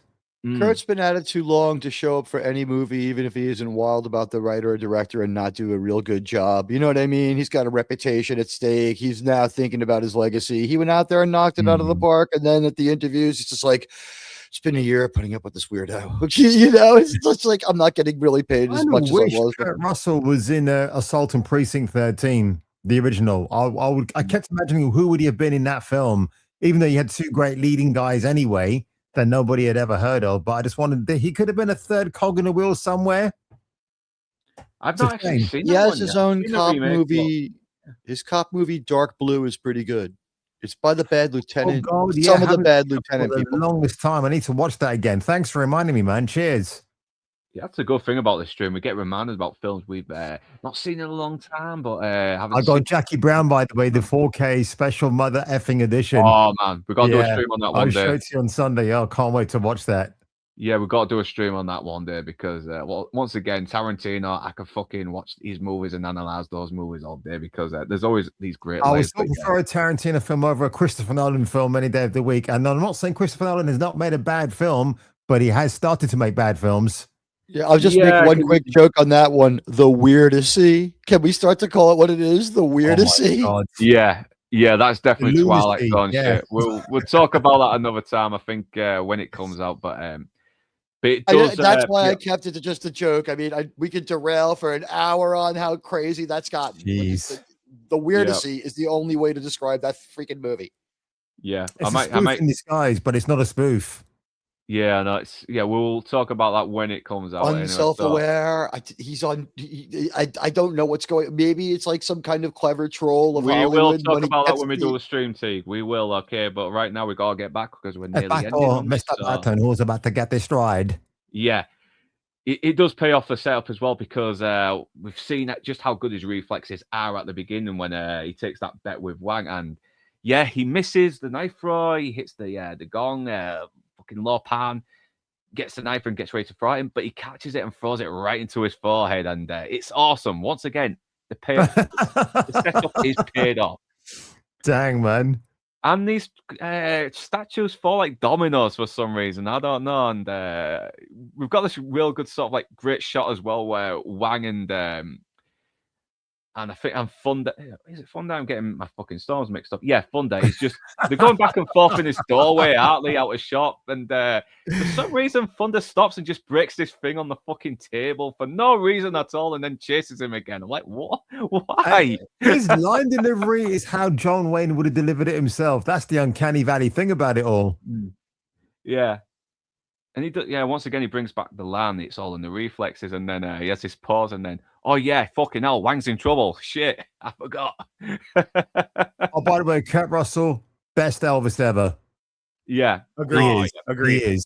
Yeah. Played him 3 times, but I always thought Thunder breaking that little statue. I always thought he was like, he's always hated that thing, or some other homoerotic version of a demon had gotten it for Lo Pan, and he was jealous, and he always wanted to break it.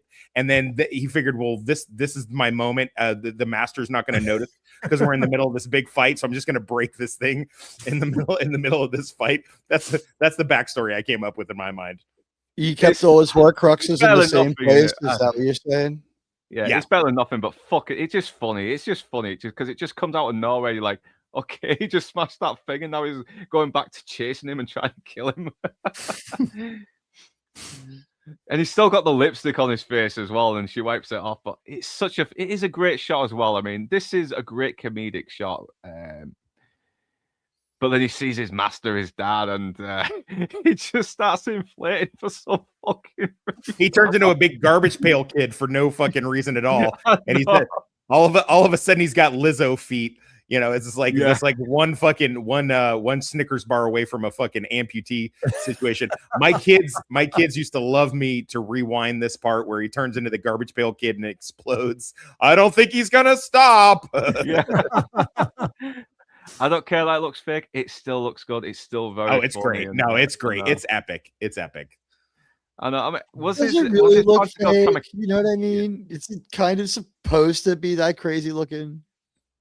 Yeah, I mean, for all their powers, the 3 storms get killed pretty easily. Especially if Wang kills one of them with the sword in the fight, and he fucking explodes. I think he was trying to go kamikaze on them, wasn't he? He was trying to go Palestine alarm clock on these people for some reason. I don't know. But... Aloha snack bar. I think it's because our characters are so powerful, right? That they're Nazgul killers in this world, so to speak. So that's my best explanation. I also think they are maybe just magicians, and it was Lo Pan's magic that was keeping them, making them even more powerful. Like, I've seen things. That's why I said Nazgul, like tied to his will, sort of like. Oh, okay. Yeah, okay. like, I didn't know what that meant, but it's there's a thing. I don't want to bring up another Star Wars reference, but there's a thing in the book lore where the reason why the rebels are able to take down the Empire and Jedi and Return to the Jedi is because after the Emperor was killed, he was basically like force, coordinating all of the attacks or whatever. So there's a sequel book to that called Heir to the Empire that kind of describes that. So that's where I always kind of thought, because it is true that it's Wang makes short work of Rain. Thunder does his fucking garbage pail kid kamikaze, and fucking discount Raiden here gets fucking just a not even a big brick. They just throw a piece of you could throw that piece of rubble on me and I could probably shake it off. So he just explodes for some reason. Like, was it that easy the whole time? I don't know. I mean, they die very goofily as well. I mean, even when fucking Rain gets stabbed, he's like, "Oh, I got stabbed, shit!" And he explodes. It's like. I mean, I guess you could make an argument that Wang had like an enchanted sword or something like that, and that's why he was able to kill the Guardian and Rain with it. Maybe, I don't know. It makes you wonder what happened to it. Why did he lose the fucking sword? Why didn't he show up with it in the final boss fight? And let me ask you this: did fucking Egg Shen have this crossbow grappling thing ready to go? Did he bring this just in case they had to have a situation where they had Oh to yeah, there's a lot I of things guess that seem to so. happen for the plot. It's, Standard issue. yeah, I mean, how the fuck did Eggshan get up there? And he's like, hey, it wasn't easy. So it just embraces the madness now. That's it. It knows what it is, and that's why we still love it. So yeah, he repels them. They drop the fucking boulder on the last storm as well. It's not even a boulder. It's like it's like just a piece of concrete. Like, I mean, yeah, I'd break a rib or something, but to make this lightning god explode, like, it's what the fuck was on that boulder? Like, at least have like a little 10-second quick cut of him like putting some Semtex on the back of it or some shit. You know, like, give me something. At least That would make it. That would make it even but more. Yeah, that would make it even more hilarious as well. Especially for a movie that's just so over the top and unapologetically over the top. So yeah, they get in the truck, everything, and he blows a few guns that are trying to shoot at him, and like, you know what the key is? It's like, yeah, I do. It's underneath the. And they escape, and Wang and fucking Mao Ying are getting off, and I love how she's all romantic, saying, "Oh, look at that! Doesn't it make you feel good?" And he has this look on his face, like, "Yeah, terrific," you know. But yeah, now fucking X-Shen can go on his vacation now. I have killed Lo Pan. I promise myself a long vacation. It's like, well, why did he go to China? Back to the motherland? Well, China's in the heart. It's with me wherever I go, including the communism and the Great Leap Forward, which I'm not going to get into. So.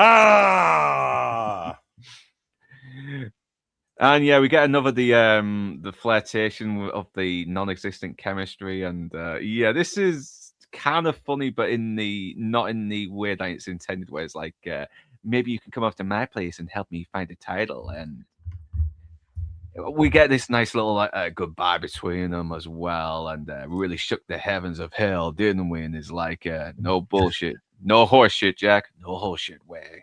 Another little callback to what it was originally slated as a cowboy movie is he's got the saddlebag as he's fucking carrying it out there. So he'll be back after he pays Jabba. Oh no. Jesus. Yeah, and she's all fucking for him now. She's willing to go on the fucking road with him if he gets a little compartment with a bedroom for him to shag in occasionally. And he seems like he's almost considering it, but he's like, nah, I've had way too much bad experience with fucking hot-headed women, feisty women. Yeah, because at the end of the day, I rub people the wrong way.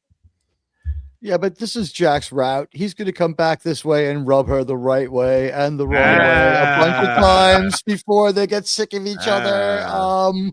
These two are going to cross paths again if he survives his encounter with Chewbacca coming up. Yeah.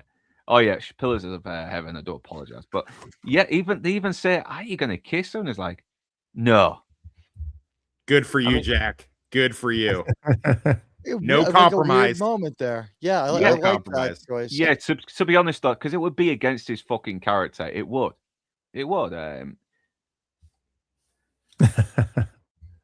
So yeah. This ending is so damn cool. Very Twilight Zone. Yeah, so just remember what old Jack Burden does when the earth quakes and the poison arrows fall from the sky and the pillars of heaven shake. Yeah, Jack Burden just looks that big old storm right in the eye, square in the eye, and says, "Give me your best shot, pal. I can take it." And this is kind of one that he does actually mean, because he has done it. He's done it this time. He's not just fucking showboating or just running his mouth over some bullshit. But then the hairy ballsack comes out and it ends. And we got the fucking awesomely awful but still awesome Big Trouble in Little China theme song by John Carpenter and his band, the Coupe de Villes. So yeah. And if you ever get a chance, watch one of Enzo's karaoke streams where I did a very fucking great job murdering it. I do apologize. So don't watch it, you know. But fucking hell, what a movie. Just unapologetically fun, unapologetically ridiculous, but with a great cast that really sell the ridiculous materials. So yeah.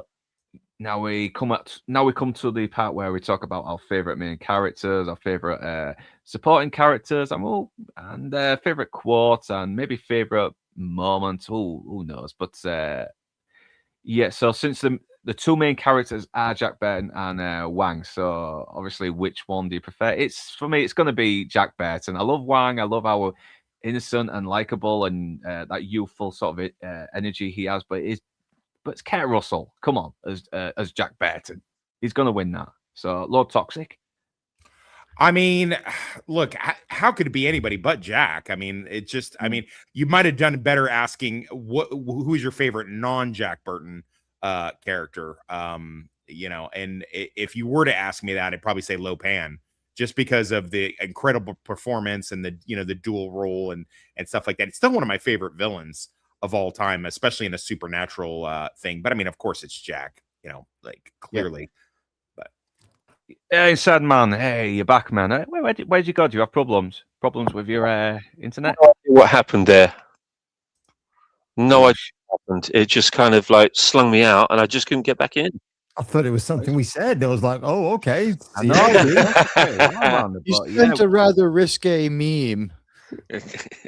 You know, I will take your advice on this as well, because Jack's going to be an obvious winner anyway. So we'll go for non-Jack characters. So since Toxic had already mentioned, I will go for maybe Egg Shen. You know, just to add a bit of variety, because he does still add a lot of weight, despite his very unconventional appearance. You know, he still comes across like someone who's been through it all and seen through it all, and who's seen it all, everything. And even when he's given lines that are basically exposition dubs, he still sells it. It's kind of like Bernard Lee in the James Bond movies, where he's there to fill in exposition, but he still sells it with this kind of this gravitas. So I'll go for Egg Shen there. Kung Fu Hot Dog, favorite non-Jack Burton character.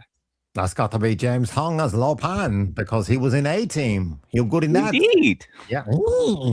So he was just an hilariously bad villain, but Hong had so much fun playing him that you kind of forgive it. And he's just, like you said, right up there with Mr. McClane. I'm going to count to 3. So he's definitely up there with that was a really, really good Hans Gruber impression. Well played, my friend. Well played. Reminding you to take the pork chops out of the refrigerator.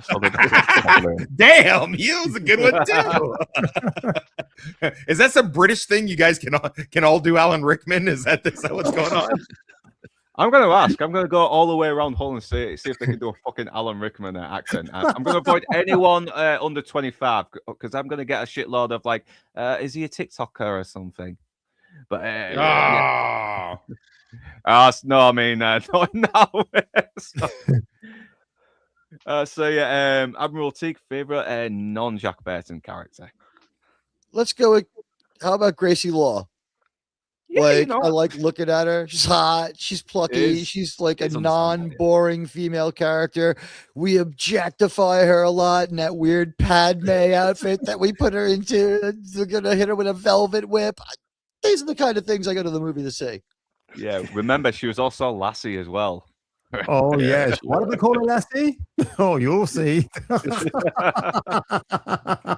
You know what? That film gets fucking shit, but I like Porky's. I think it's hilarious. I mean, it's great. No, it's a great sequel's a week, but I love the first one. It cracks me up. It just kills Dice me. Clay. Yeah. So Inside Man, favorite non-Jack Burton character. I think it's going to have to be Wang.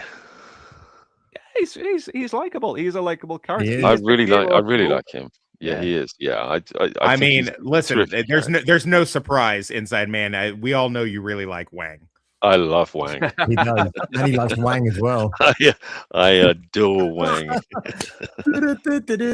right, guy.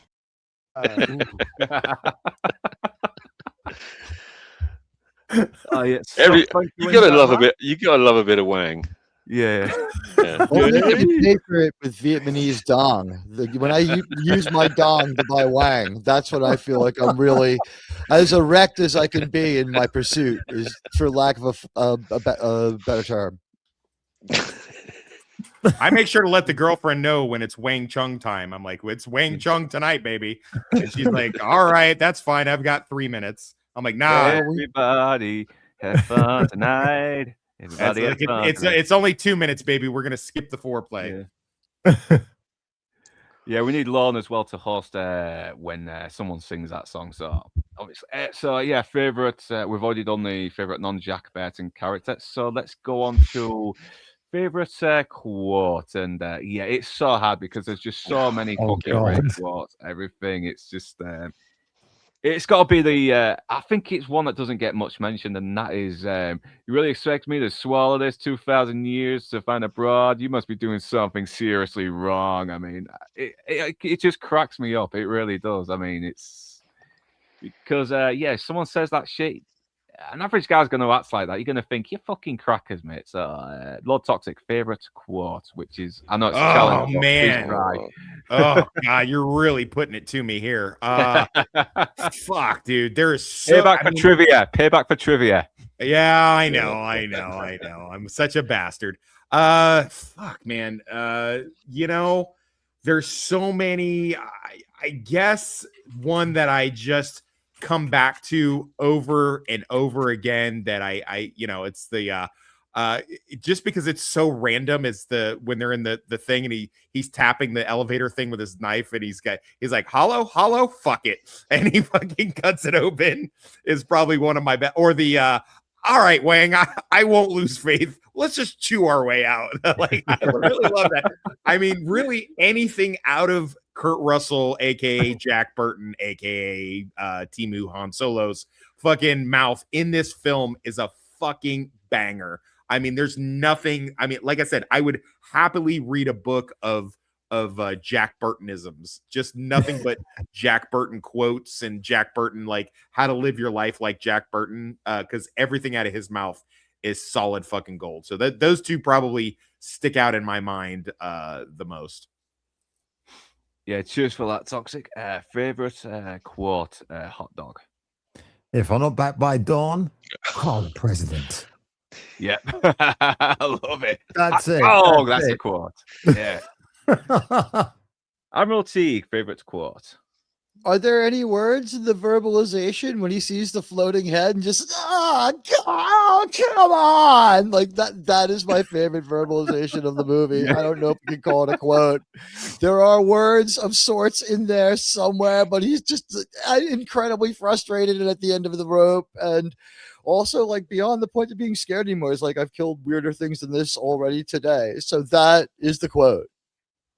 Thank you. Inside Man, favorite quote.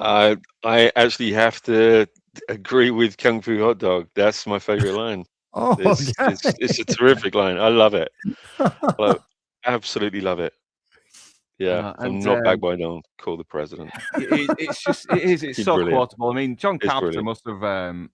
Who wrote the movies? Let's have a look. It was a few writers. I mean, it wasn't John Carpenter, was it? I do think John Carpenter, unless I'm mistaken, if I remember the DVD commentary correctly, I think he gave Kurt Russell pretty wide berth with improving a lot of his lines. I could be wrong, but I don't think that I am.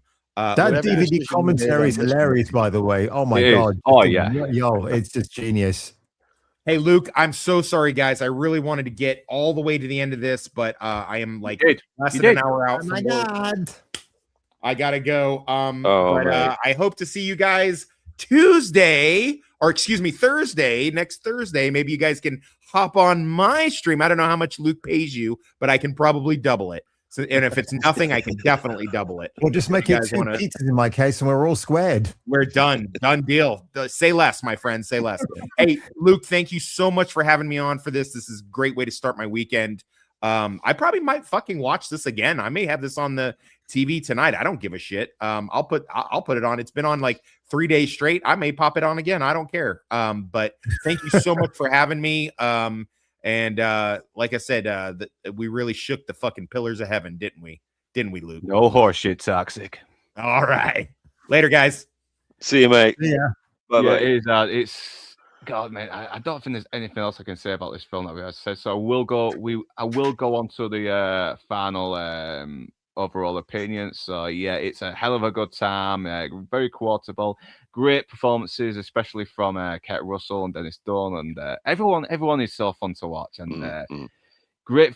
I love the visuals, everything. It's got this great. It's great. It's very energetic. It's very fast paced. Even though the dialogue can be a bit expositional, but at least they don't drag it out and kill the pace of this movie. So yeah, Big Trouble is big fun. It is. So yeah. So final opinion on Big Trouble in Little China, Inside Man. Do you know, it's funny, you mentioned about the pace of it, and the exposition and Got it, hot all of dog, got that. it. Yeah. This is worth a lot of money, by the way. Now, this steel book, if you pay for it now, it's like over. It's between Wow. £60 to £100. And Wow. Oh my God. I paid 20 quid for this a few years ago. I think I bought it in lockdown. Yeah. So yeah, glad I held on to it. Nice. Look at that. What a cover. Yeah, it's beautiful, isn't it? Mm. Sorry to cut you there inside. Sorry, That's, dude. no, that's all right, mate. But I think, with the exposition in this, it doesn't really feel like it's, it's part of this is actually part of the story. This is part of the fun of the movie, the way the exposition is done.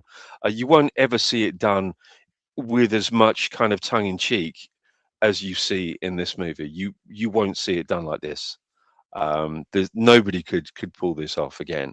But I just, whenever I think about this movie, when the first time I saw it, I thought, to seeing it just recently, again on both occasions, what struck me was, my God, they must have had an absolute riot making this movie. It must have been the most fun to make, and I can't think of another movie that you can kind of draw that from, that you can kind of feel the fun coming out of the movie. It's an amazing film. It is an amazing film. I've now only seen this 3 times, so I've only given it two extra watches. Yeah, I think it's time that I started watching this and appreciating this a lot more than maybe I did. I love it. I do love it. Yeah, Critical Drink was he did like a 2-hour stream on it with Mauler, and yeah, it's one of those ones that they couldn't slip up on the quotes either, actually, which is great. Yeah, I watched it. I actually watched it when I was making notes as well to see if Yeah, there's it's anything really else on it good. in this, and so you were cribbing Critical Drinker, were you? I was just a little bit while I was there watching the movie. So, yeah. Maybe no one will notice. He's not that prominent. Yeah, who is this critical? Who is this political blinker? Critical? Blinker. Who is this political blinker? Who is this Ned Leotic or this Mora? Mora. Mora. Who is Mora? Is he a Star Wars cosplayer? Yeah. Yeah. So yeah, final opinion on Big Trouble in Little China, Admiral Teague. Oh, come on. This is a banging movie. It was worth every dime of the $4 I paid to see this on the 4th of July weekend in 1986 when it came out. It's fun. It's everything you go to a good, fun movie to see. And one thing that I think gets lost is this movie didn't make a lot of money because the licensing that got most of us to see it the most times, that where we went from this is a movie we saw and enjoyed to this is a movie we love and worship, is this movie does like a whole summer of like getting shown at least once a day on HBO. At least this and They Live. So John Carpenter, God love him, he never makes the money he's supposed to make, but everything he does becomes a mainstay of our life at home, watching TV, bringing like super high quality cinema to our TVs in an action movie format like this. And I love it. And like I said, like a lot of Star Wars and Indiana Jones stuff going into what happens with Jack Burton. Great movie. 5 out of 5 as far as accomplishing all of its goals. It's a really fun movie. It's as good as Commando. No horseshit, Admiral Teague. No horseshit. High praise, right? Good as Commando. Oh man, I can't fucking disagree with you. I really can't. Somehow wrong. The flaws in this movie make it better. I don't know how a movie does that, but it does it. I mean, John Carpenter really, he really shook the pillars of heaven with this fucking movie. He really did. And so yeah, that is all. That is our overall opinion. Now to promote Kung Fu Hot Dog, anything you want to promote at the moment?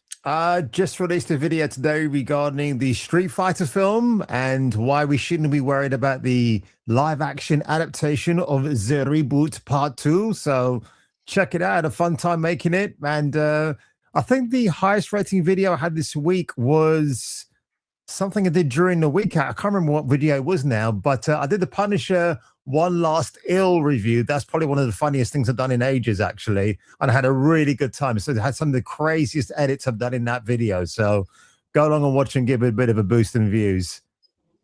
Yeah, I'll try and watch that later. I love watching your videos. They're always very funny. I've watched your reaction to the Met Gala as well. And I watched your reaction to the Met Gala and fuck me. God, it just makes me God, Jesus. I ripped that one. Yeah, Rachel Zegler got off the chopping block on that one. God damn, man. Oh, man. Yeah. When So you get to Inside New Man, York, we're anything going to you the want Met. to... Yeah, Admiral. Yeah. Inside Man, anything you want to promote? Well, on Tuesday on Losers Lounge, we are doing the Elephant Man. Yeah. I'm not a monster. Okay. Yeah, That so is we a didn't. good movie. Absolute Yeah. belter of the movie. Fucking hell, it's a tearjerker. It really is. It really is, yeah. It's a real kick in the balls. But Yeah. on this coming Sunday on Rebel Rose's channel, myself, Rebel Rose, Proctophile, I believe Jay Goodwin as well. We're going to be talking about Princess Bride and other fantasy movies of that ilk. So I love Princess Bride. I watched it a couple of weeks ago with the wife. I mean, we just love watching that movie together. It's it's such brilliant. a fun It is movie. brilliant. It is brilliant.